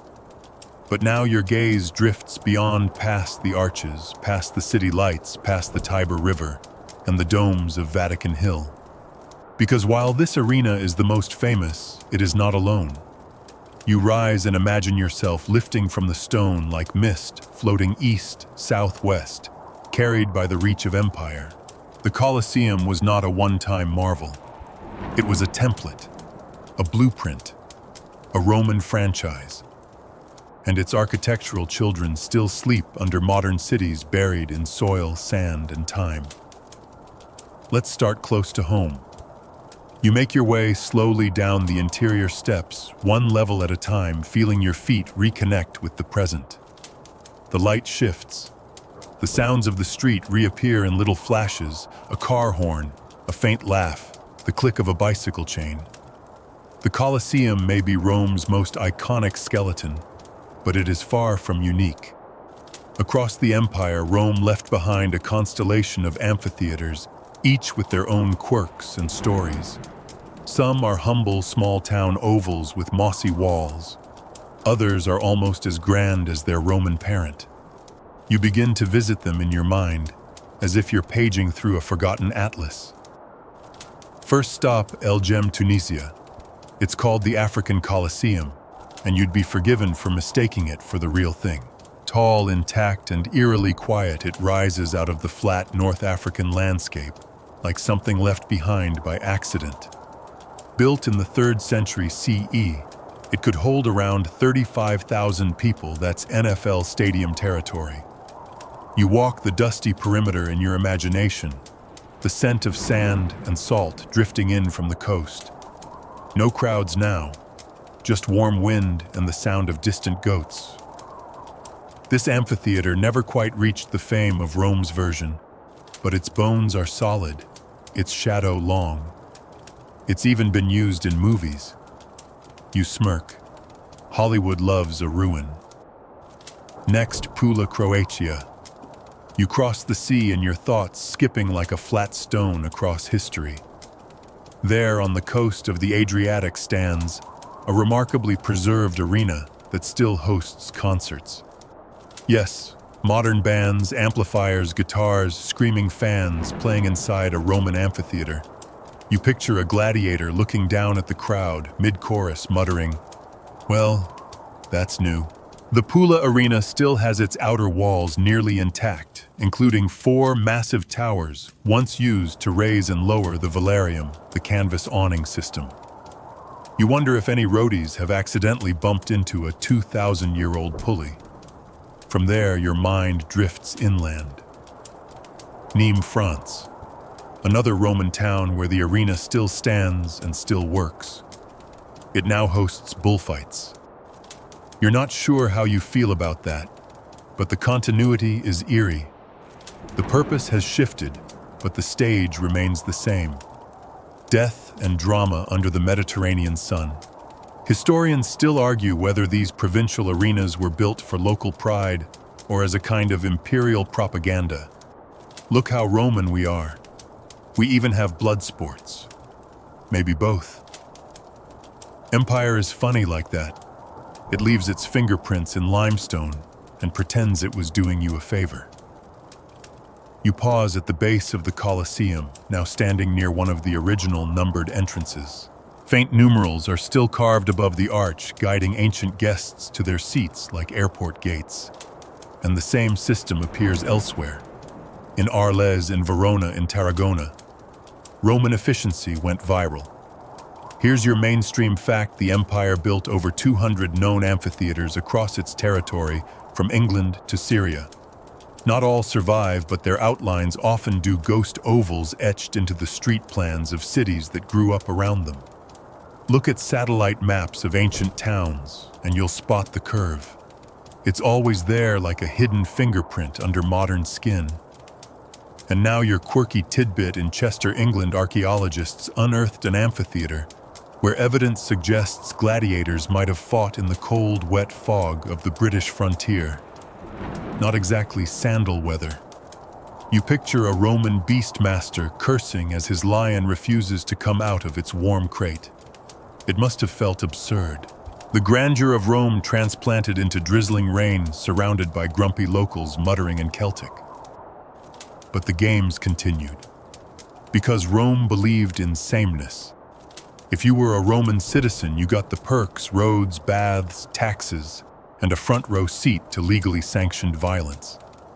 Even in places where amphitheaters no longer stand the ground, remembers. In London, beneath the Guildhall, archaeologists discovered traces of a Roman amphitheater in 1988. Its outline now glows in faint green lines on the plaza above. Lawyers walk over it daily, unaware, or perhaps choosing to forget, that beneath their briefcases and coffee cups lies a circle where people once fought for their lives.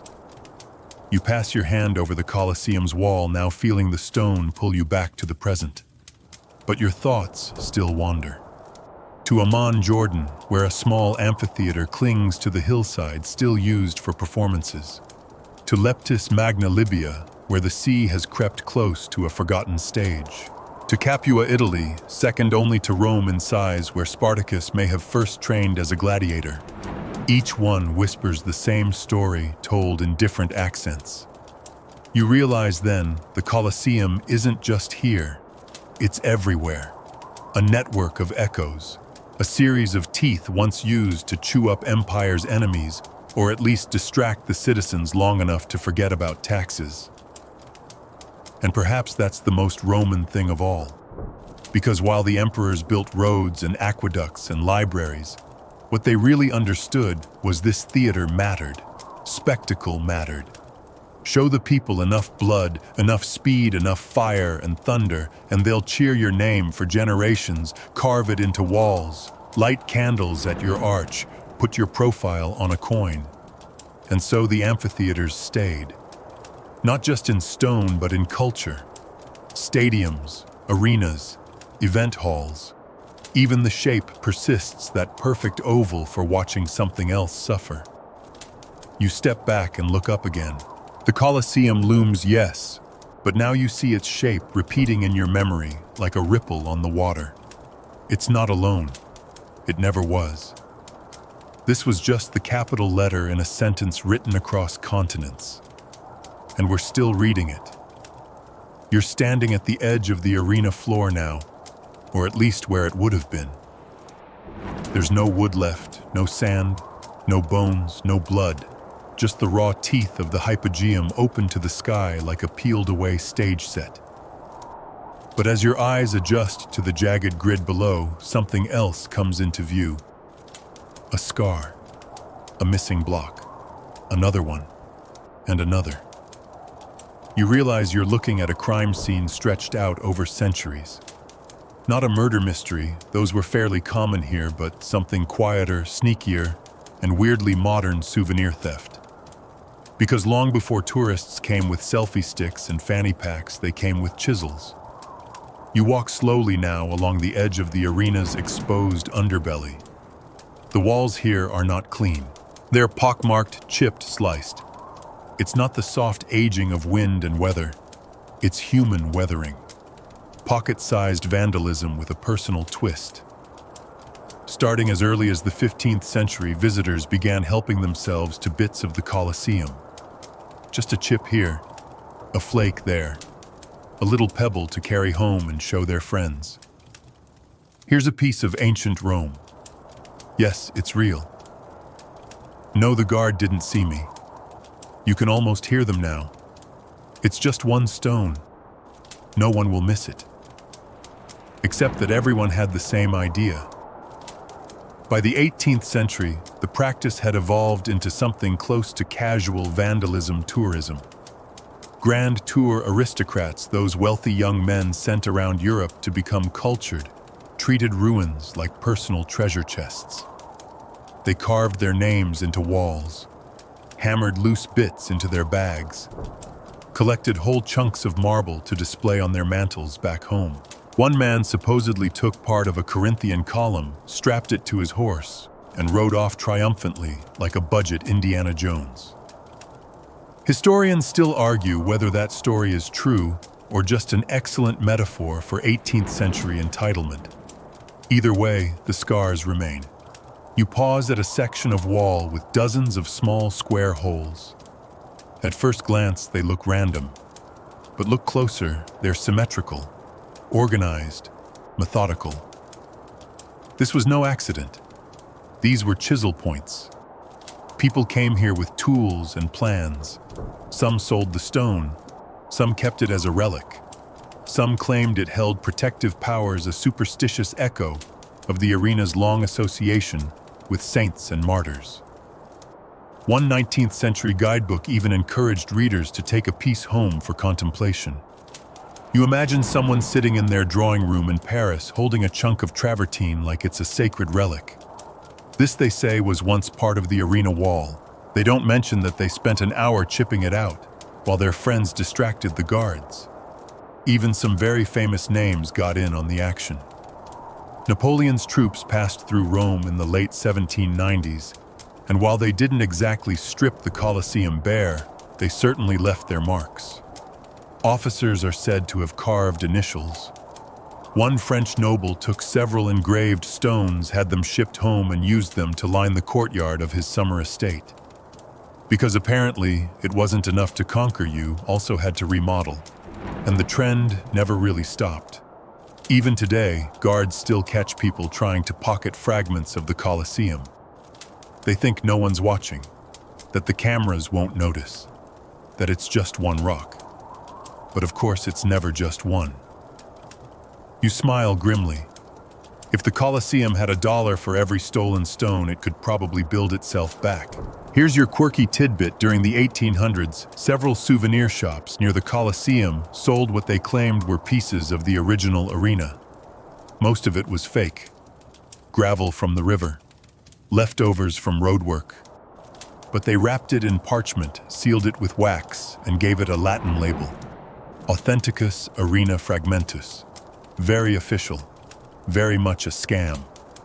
You turn a corner and spot something that stops you. A name. Not carved this time, painted. Faded but legible. A signature in red ochre written in a flamboyant 19th century hand. No date. No explanation. Just a name left behind like a ghost tag on a subway wall. It makes you pause. Not out of reverence, but from the sheer audacity. Someone dragged a brush or dipped a finger in paint and thought, yes, this wall needs me on it.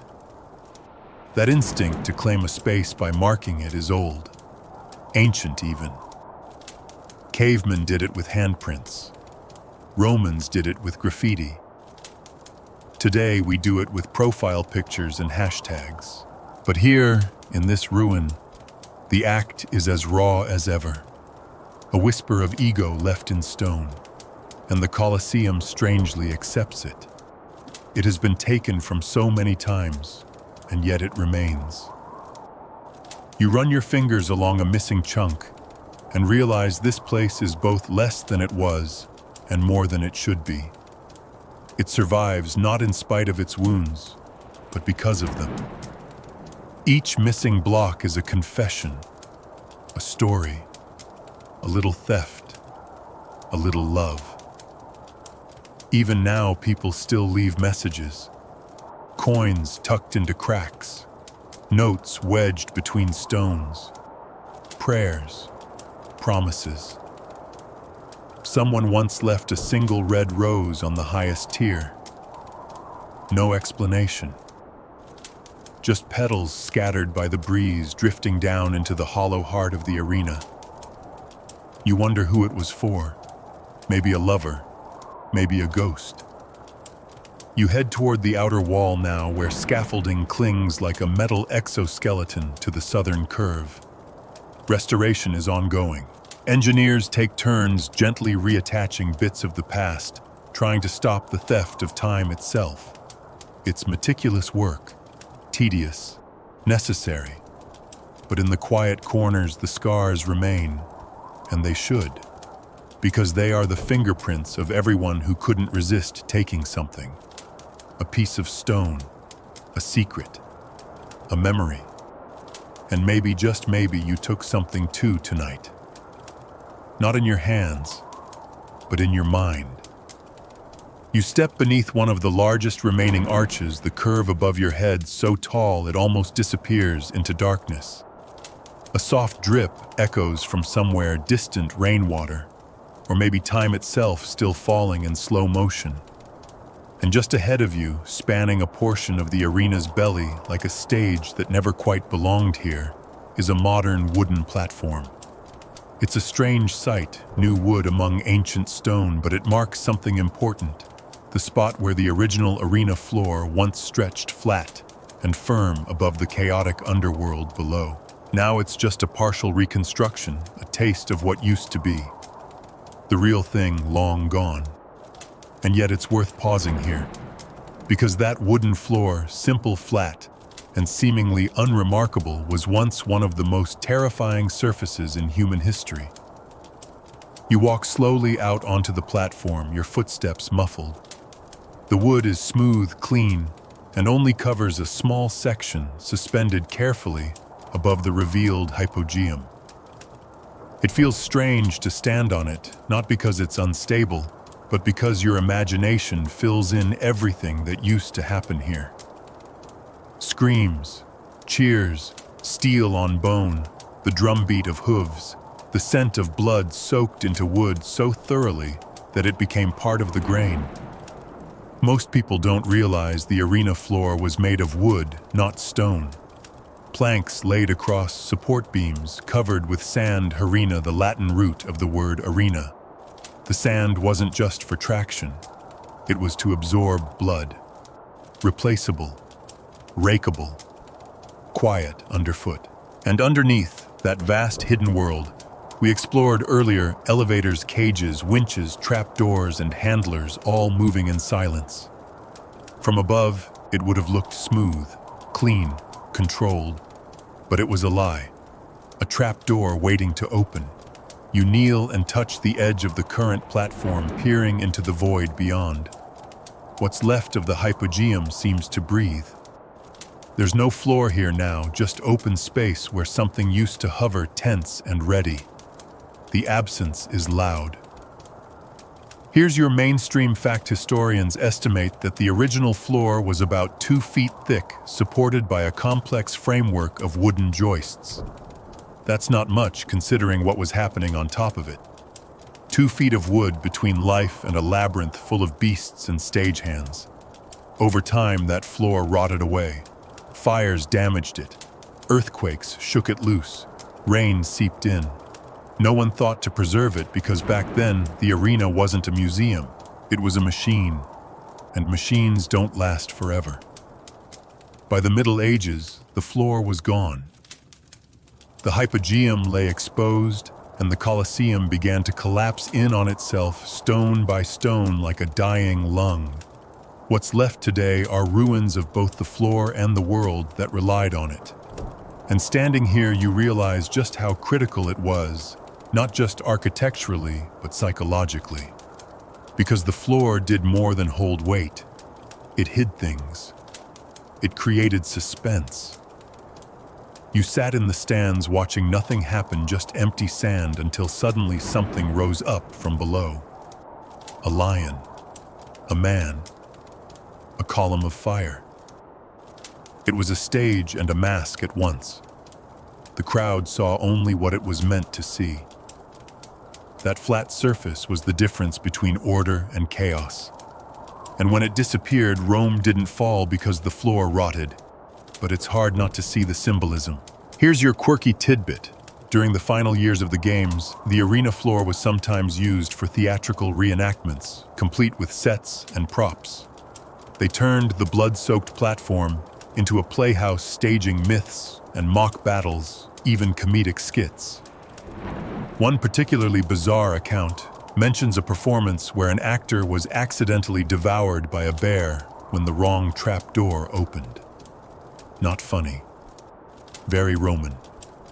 You walk to the edge of the platform now, where modern railings stop you from falling into the grid below. You try to picture what it must have felt like to stand on that floor, sword in hand, facing the Emperor's box. The heat, the noise, the dry taste in your mouth as you waited for the first move. Your opponent circling, the sand gritty underfoot. And beneath you, movement. A vibration in the planks. Someone winding a winch. Something snarling in a cage. Every step was a risk. You move slowly, heel to toe, listening for the echoes. They don't come. Just silence. But your body remembers the stories you've absorbed tonight. And suddenly, this partial reconstruction doesn't feel so lifeless. Because it's not just wood. It's a ghost of a stage where human drama was sharpened to a blade. People often ask, why didn't the Romans just build the arena without the underground? Why not keep it simple? But that's the wrong question. Because the Romans didn't build for efficiency. They built for impact, for surprise, for that moment when sand exploded upward and a leopard came snarling out of the earth like a god. This was their special effect, their trapdoor reveal, their gasp-worthy twist in a play with no script. Historians still argue whether the floor was replaced regularly. Some say yes, due to damage from repeated combat and staging. Others believe it lasted longer, only partially repaired over the years. But everyone agrees on this: it was never permanent. It was never meant to be.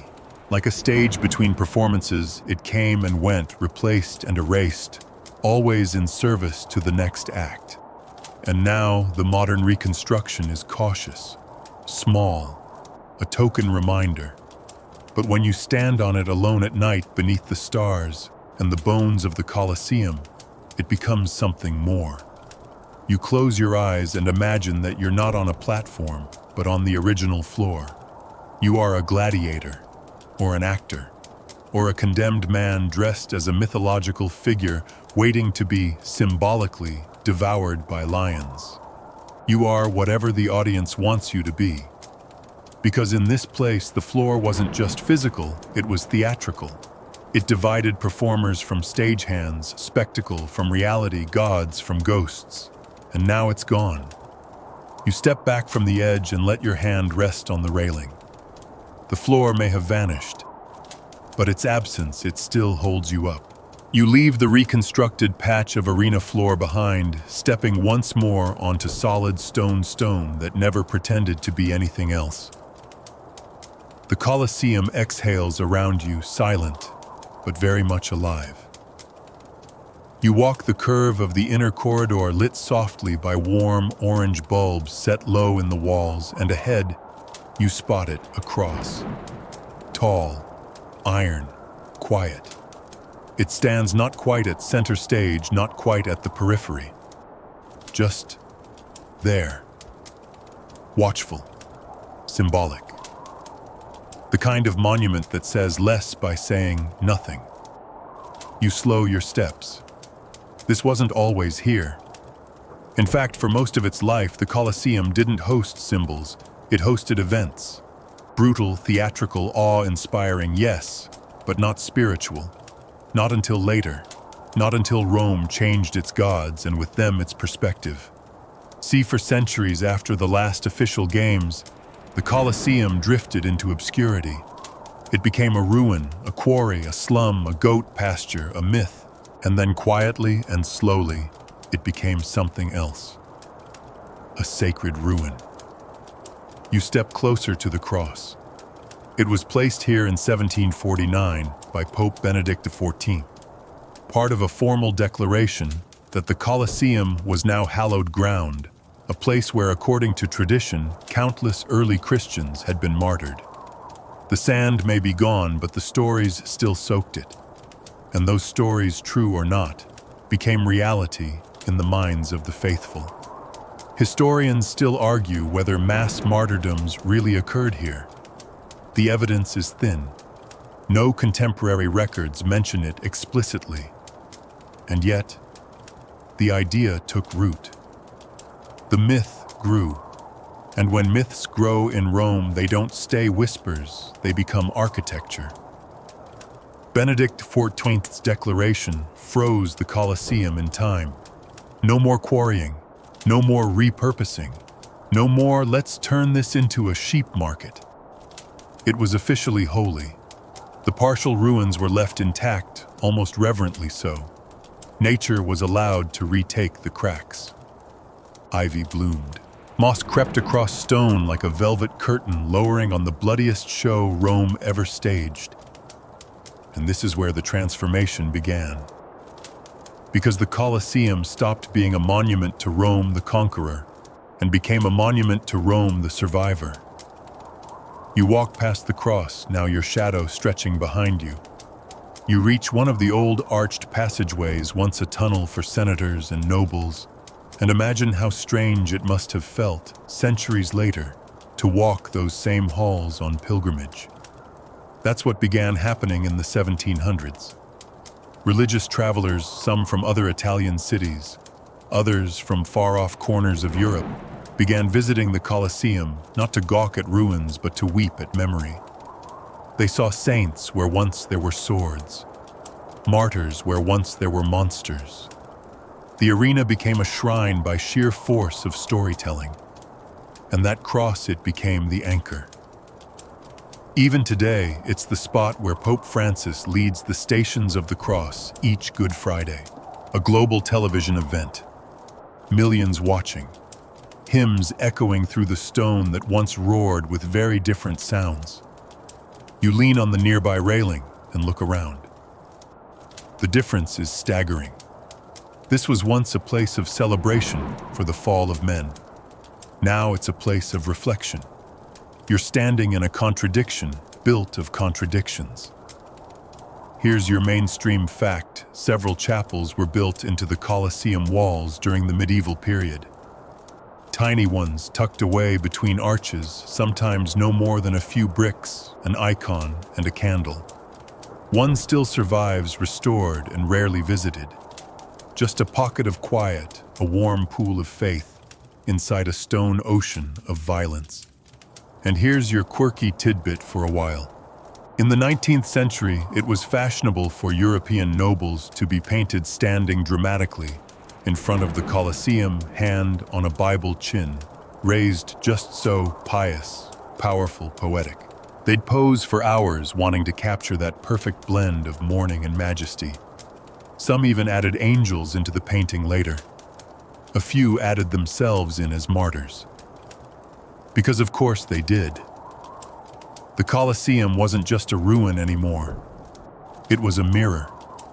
A way to see yourself in history, either as a hero, a victim, or someone brave enough to acknowledge both. You step into one of the shadows beneath the arches. It's darker here, the air cooler. You think about the long line of pilgrims and popes who walked these paths deliberately slower than the tourists who rush through today. For them, this wasn't a monument. It was penance. Every crack in the stone, every pockmark from a missing iron clamp, every weathered carving was a lesson. Empires rise. Empires fall. Men build stadiums for slaughter, and centuries later their children light candles on the same stones. Time doesn't erase everything. It repurposes. Even now, some visitors come here not for the architecture, not for the history, but for the feeling. The gravity of standing in a place where something unspeakable happened, even if no one remembers exactly what. The Colosseum radiates that heaviness, that strange mix of awe and sorrow, sacred and scarred. You turn and look back at the cross. It doesn't feel out of place. Not anymore. Because in a way, the Colosseum has always been about witnessing. First as spectacle, then as memory, then as warning, and now as something deeper still. It's not a perfect metaphor. Nothing about the Colosseum is. It contradicts itself at every turn. But maybe that's the point. Maybe what matters isn't whether the martyrs died here or somewhere else. Maybe what matters is that someone stopped long enough to care, to plant a cross, to build a chapel, to say this means something. You take a slow breath, the kind that fills your chest and makes your bones feel very old in the best way. The Colosseum didn't have to be sacred, but now that it is, it carries the weight well. You step back into the open, letting your eyes adjust to the moonlight again. The cross behind you fades into silhouette. Ahead, the Colosseum's southern wall rises like the edge of a crater, broken but still towering, still defiant. And in its shadow, you see something unexpected. A spotlight. Modern, mechanical, cold.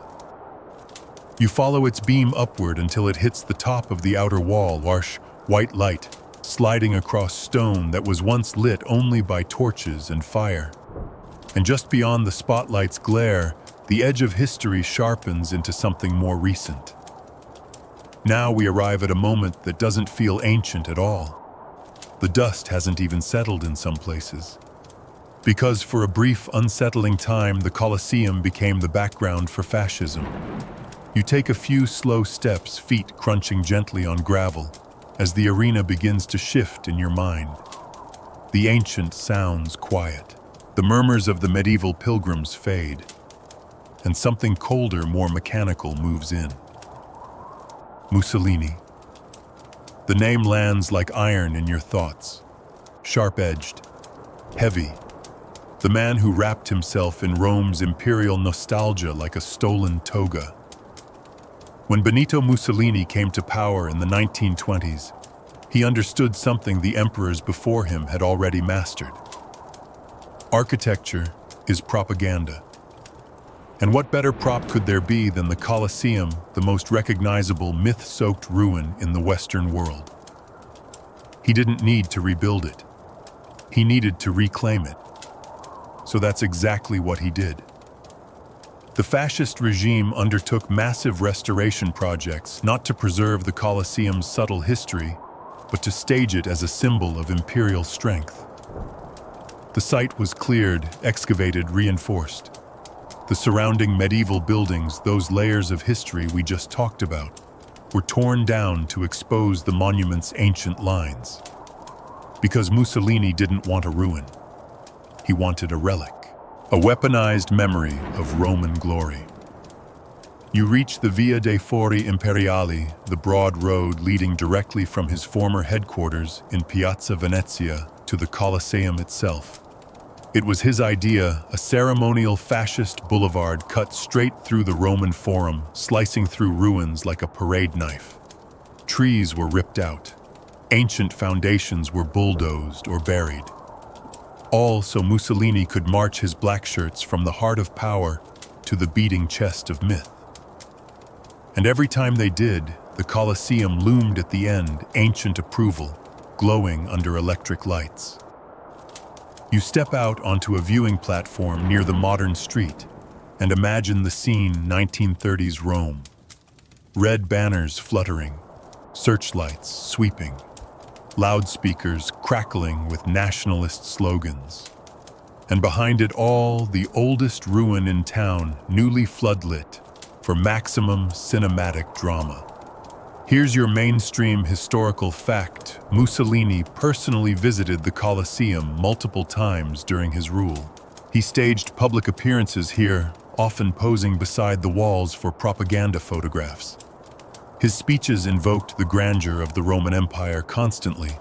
He called himself Il Duce, echoing the title Dux, meaning leader or commander used in ancient Rome. And here's the part that still sends a chill. It worked. The image of the Colosseum, lit clean, unencumbered by medieval clutter, became a fascist postcard. Mussolini posed as the reborn Caesar. He used this structure as a mirror, reflecting a power he didn't truly own. Historians still argue whether his restorations preserved the Colosseum or violated it. Some credit the fascist era with saving the monument from collapse. Others see the work as deeply damaging, not structurally, but spiritually, because the story wasn't being told anymore. It was being rewritten. You walk alongside the outer wall past slabs and fragments arranged in neat modern grids. Stones that once held history now hold placards and QR codes. It's organized now, curated. But in Mussolini's time, the narrative was even more controlled and more dangerous. Here's your quirky tidbit for the night. Some of the fascist-era lighting fixtures, those original spotlights used to dramatize the Colosseum at night, are still in use. Replaced and modernized, sure, but the concept remains. Light the ruin, frame it, own the story. But the Colosseum, to its credit, never truly cooperated. Even with Mussolini's efforts, it never looked new. It couldn't. The cracks stayed cracked. The gaps stayed gaping. Tourists still asked uncomfortable questions, and pigeons, as ever, refused to salute. You lean against a railing and look across the open space Mussolini cleared, now a wide avenue of traffic and wandering tourists. The Colosseum has outlasted so many who tried to use it. Emperors, popes, dictators. It absorbs them like sand absorbs blood, not erasing, just outliving. And yet the past leaves fingerprints. You walk a little farther and spot a plaque installed in the 1930s, a small brass rectangle with fascist markings long scratched away. Someone tried to remove the memory, but the outline remains. The Colosseum teaches you this: nothing stays hidden forever. Even propaganda ages, even floodlights burn out, and eventually, the story returns to the one that was there all along, a giant loop of stone built for death, claimed by time, and used like a stage by everyone who ever wanted to look powerful in front of it. You take one last glance toward the Via dei Fori Imperiali. Cars move along it now. Buses, motorbikes, tourists on rented scooters. People snap photos of ruins they can't name, order gelato, check their phones, and move on. Mussolini's dream of resurrecting the empire dust. The Colosseum still here and still watching. You walk slowly now, the night cooling even more, your footsteps quiet against the modern paving stones that ring the monument. The Colosseum looms beside you, just as it always has, half missing, half eternal. You pass under another arch, low-lit and broad, where centuries of feet once entered in tight sandals and high expectations. But now the crowd is different. Now it's you, and about 6 million others. Because despite its violent origins, its medieval squatters, its religious reinvention, and its flirtation with fascism, the Colosseum has become something strange and beautiful. A tourist magnet, and not just any kind. The kind that manages to survive every trend, every shift, every crisis. Somehow, this massive ruin of bones and echoes is now one of the most visited places on the planet. You pause and let that settle. It survived the Roman Empire. It survived the Middle Ages. It survived Napoleon Mussolini and centuries of stone thieves. And now it survives selfie sticks. Let's take a moment to admire that. During high season, the Colosseum sees up to 20,000 visitors a day. That's right, every day. From cruise ships, from hostels, from five-star hotels and school field trips.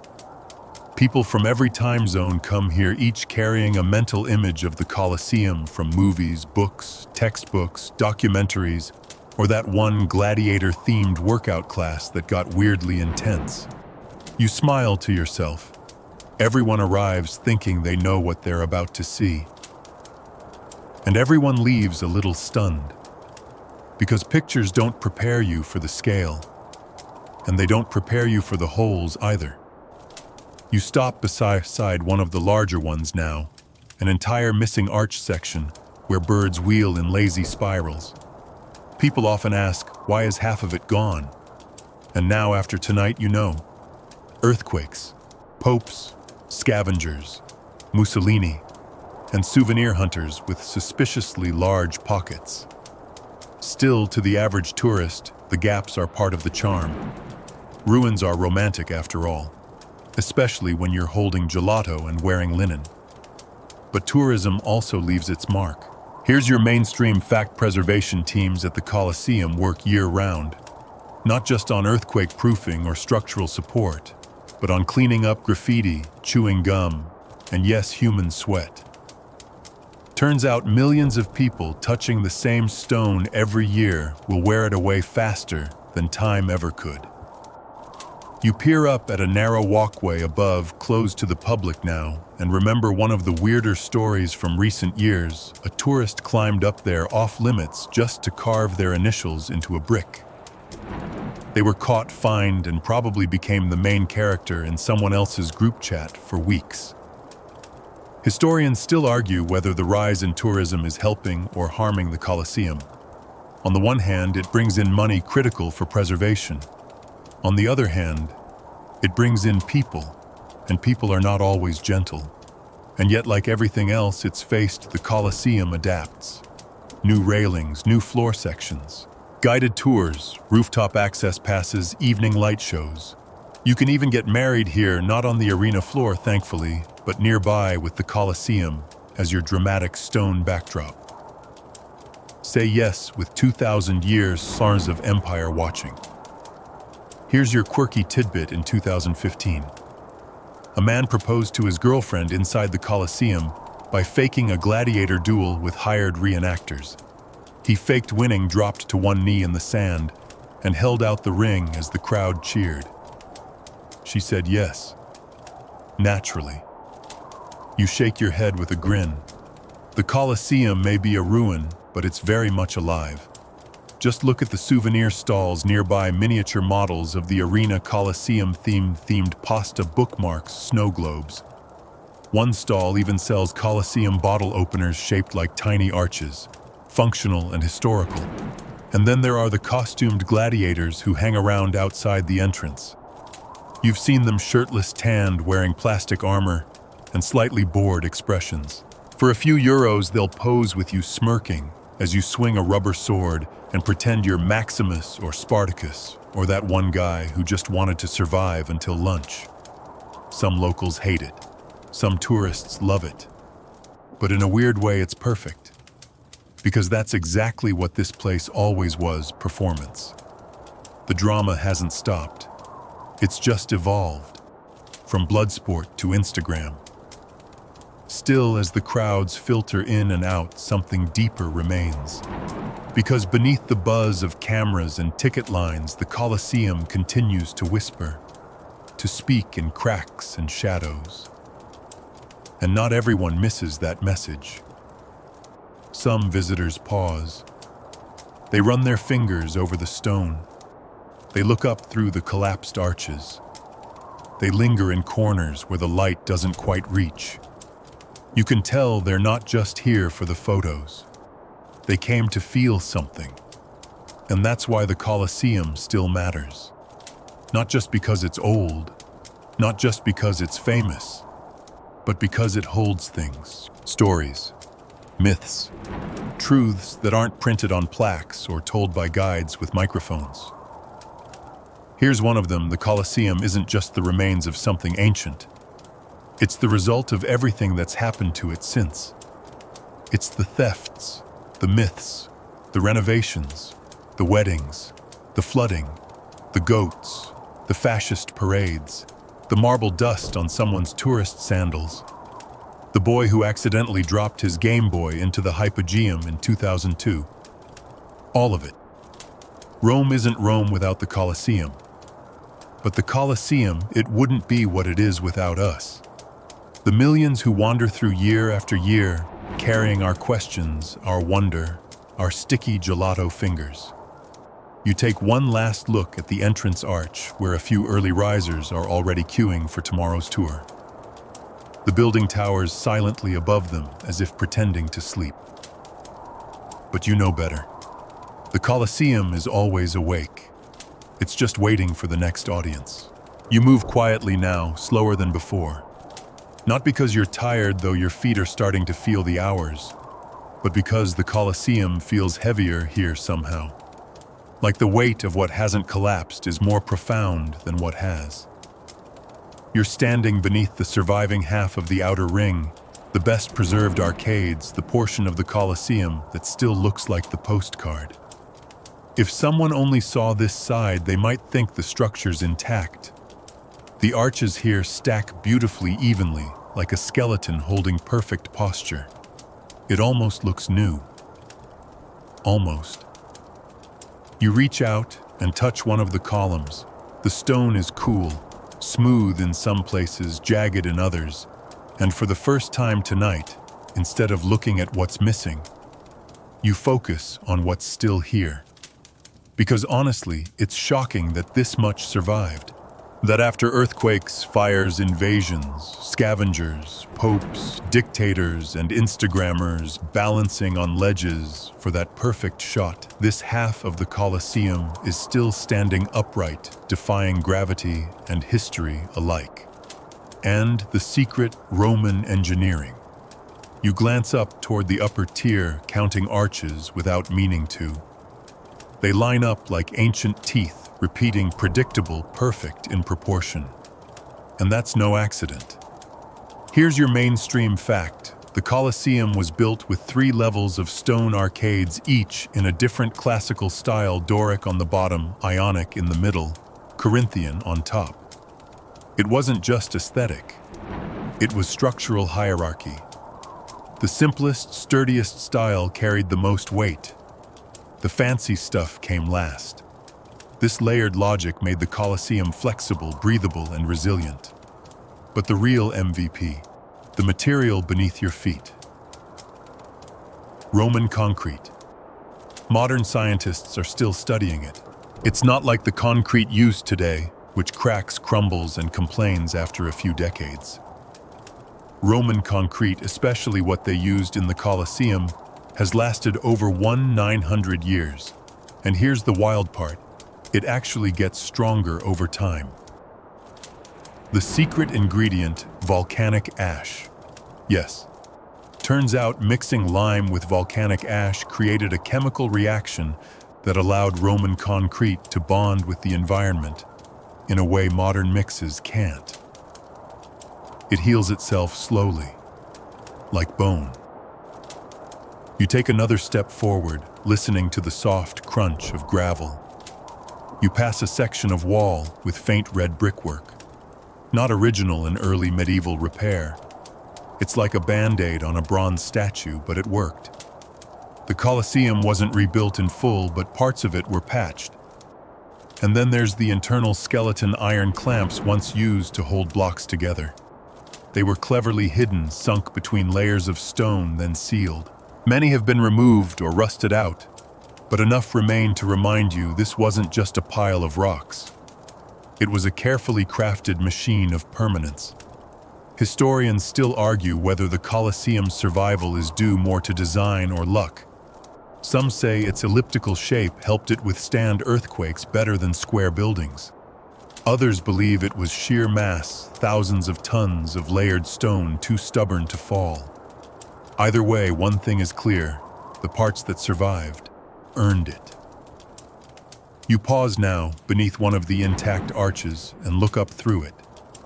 The sky beyond is peppered with stars. A plane blinks across the distance like a lazy firefly. And between that modern light and this ancient stone, your perspective flickers. Think of all the structures built after this. The palaces, the cathedrals, the skyscrapers, the steel and glass marvels. How many of them will still be standing in 2,000 years? Probably not many. But this curved row of arches with pigeons sleeping in the corners and moss in the seams, it's still here, still working. Not as an arena, but as a memory engine. Here's your quirky tidbit. During a recent restoration effort, engineers discovered that some of the Colosseum's stone blocks shifted slightly during windstorms. Not enough to collapse, just enough to breathe. That's how flexible the design is. The whole structure moves with the air, like an animal adjusting its posture. You walk along the inner curve of the wall, admiring the balance, the elegance. There's no steel here. No screws, just weight and alignment, repeated hundreds of times in perfect rhythm. Every arch balances the next. Every load is shared. It's not just survival, it's harmony. And the result, even half collapsed, the Colosseum feels more complete than most modern buildings.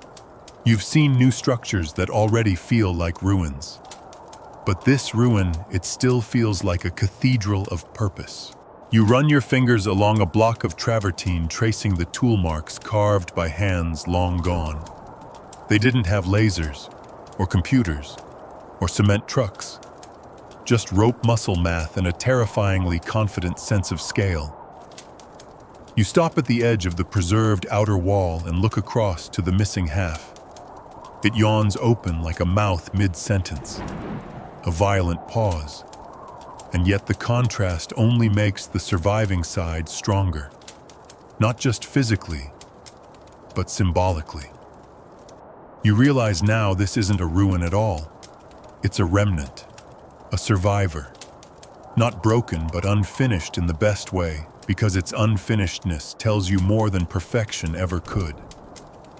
The Colosseum shows you how things fall apart, but it also shows you how things endure.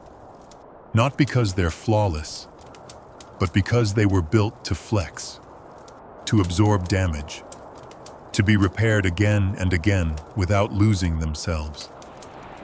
You step back from the wall and let your gaze climb once more toward the top. The arches above you aren't empty. They're holding space for birds, for sky, for history, for everything that hasn't happened yet. Because even now, even in silence, the Colosseum continues to stand for something. Resilience. It didn't have to survive this long, but it did. You're back near the main entrance now. The arches here are broader, more ceremonial. In ancient times, these would have been the first thing a visitor saw, a grand threshold into Rome's finest theater of death. Today, the security gates and turnstiles hum quietly in standby mode. Empty. Waiting. And that's when it hits you. You're alone in the Colosseum. For hours now, it's just been you and the stones. You haven't seen a soul. Not a guard, not a tourist, not even a passing cat. It's not realistic, of course, you know that. But in this imagined version of the night, the Colosseum is yours. And suddenly, it doesn't feel like a ruin. It feels like a memory palace. One where every corner holds something strange, something lost, something worth remembering. You wander into a side hallway, low and echoing, where the light disappears quickly and the walls pull in close. This is one of the less restored areas, less symmetrical, less camera-ready. There's something raw about it, a hallway not meant to be found. And in the silence, you start to hear it again. The voice of the Colosseum. Not a literal voice, of course, but a kind of ambient presence. The accumulated noise of everything that's happened here compressed into a whisper your mind translates automatically. It doesn't say anything new, just the same question repeated over and over. Did you see me? Did you see what we did here? Because that's the thing about ruins. They're not trying to be relevant. They're just asking to be seen, to be noticed, to be walked through slowly with a sense of wonder instead of checklist urgency. And as you trace your fingers along a forgotten wall, you feel that need. The Colosseum doesn't beg, it doesn't plead, it endures. But part of it still wants you to understand. So you stop. You sit.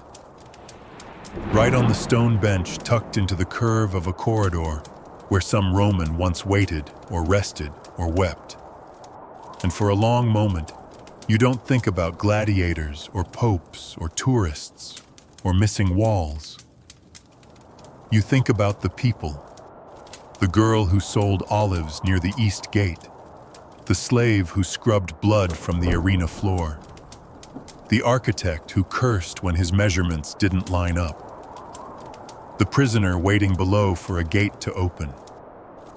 The grandmother on the top tier whispering jokes between prayers. The monk who lit a candle in the corner chapel. The soldier who carved his name too low and had to start over. The stonecutter who chipped out one block and never came back. The man who swept pigeon droppings from the emperor's seat for 20 years and never saw a single match. All of them are here. Still, not in body, but in imprint. as if the stone remembered each one and saved them like fingerprints pressed into clay before it dried. Historians still argue whether the Colosseum should be considered a monument to cruelty or innovation, to spectacle or oppression. But you're past that now. Tonight you know the truth. It's a monument to existence. Not the glorious, loud, historical kind, but the messy, forgettable, day-to-day kind that somehow still matters.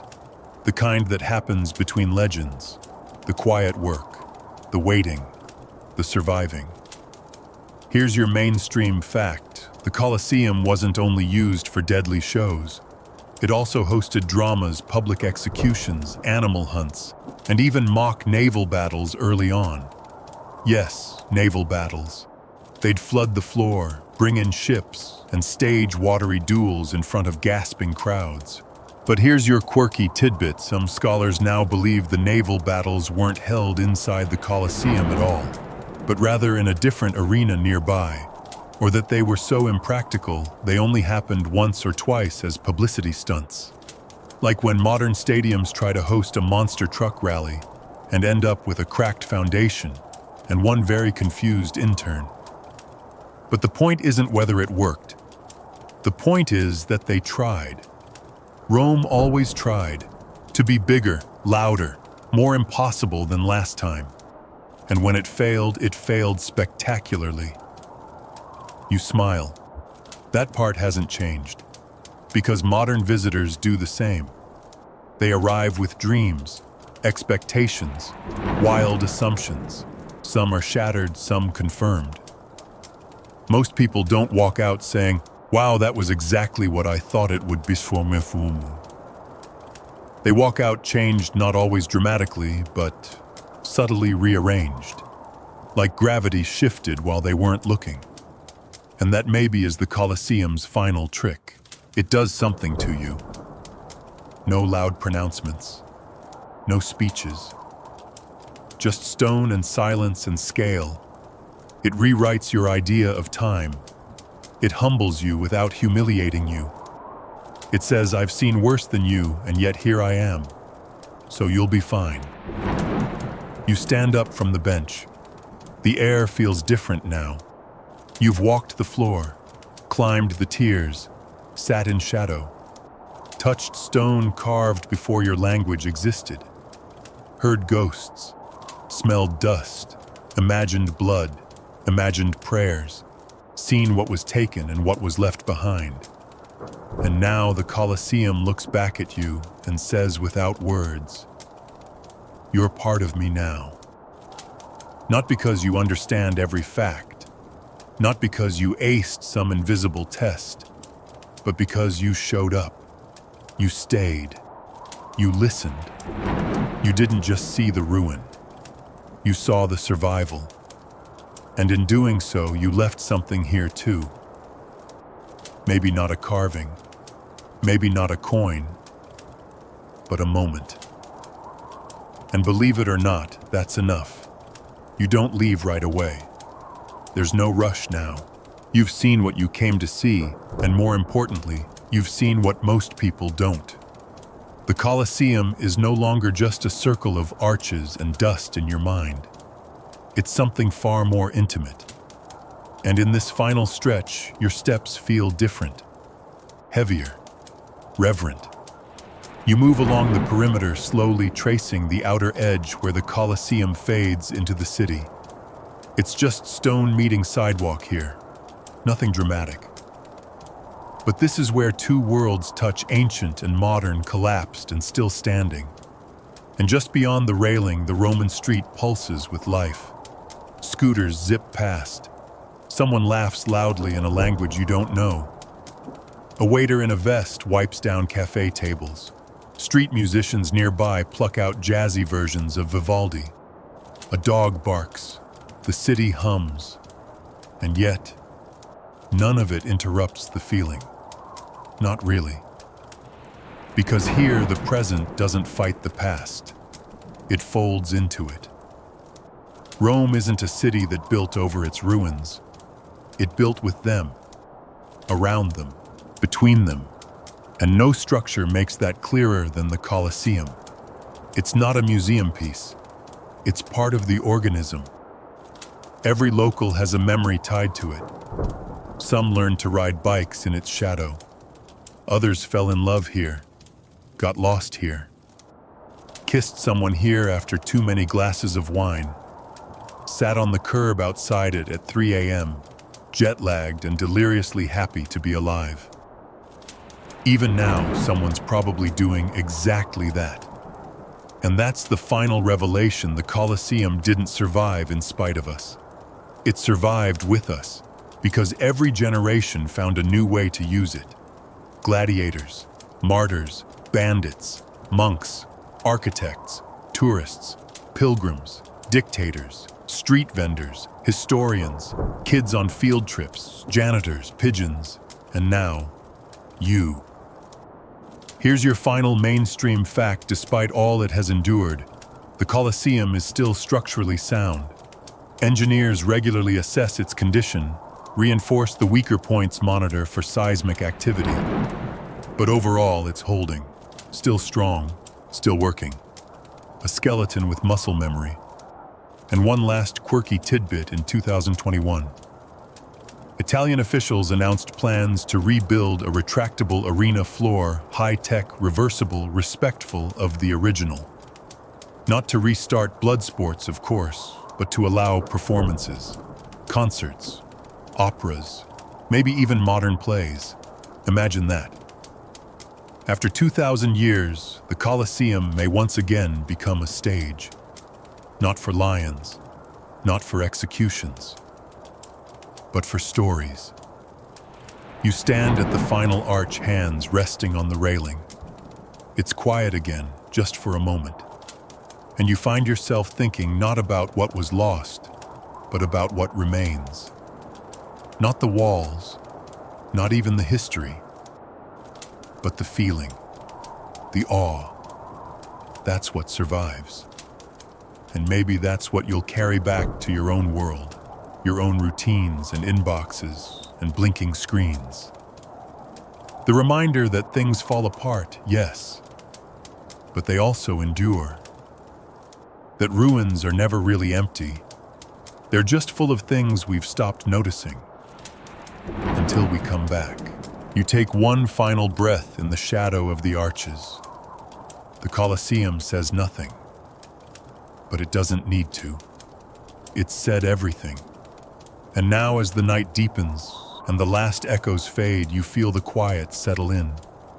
The Colosseum drifts behind your thoughts like a dream. You're still half inside its arches, softening its stone, relaxing into the dark. The world slows here. You slow with it. You let your shoulders drop, your breathing lengthen, your body melt into the calm that only ancient places offer. No more gladiators, no more ghosts, just the hush of time stretching out like the soft rustle of linen sheets. The marble fades, the crowds dissolve, the spotlights dim. You are weightless now, floating gently down through centuries of dust, through tunnels and whispers, until you settle into silence like a coin on the arena floor. There's nothing more to chase tonight. No battles to win, no ruins to unravel. Just rest. Because even ruins sleep. Even monuments, no matter how enduring, need a pause between performances. And now, so do you. So drift there. Gently. Let go of the arches and the myths, the emperors and the echoes. Let them cradle you instead, stone arms folding softly around your mind. The Colosseum isn't going anywhere. It will be here tomorrow. So sleep. Sleep like the world is 2,000 years old and everything's already happened. Sleep like you've earned it. Sleep like a stone. End of script. Sweet dreams.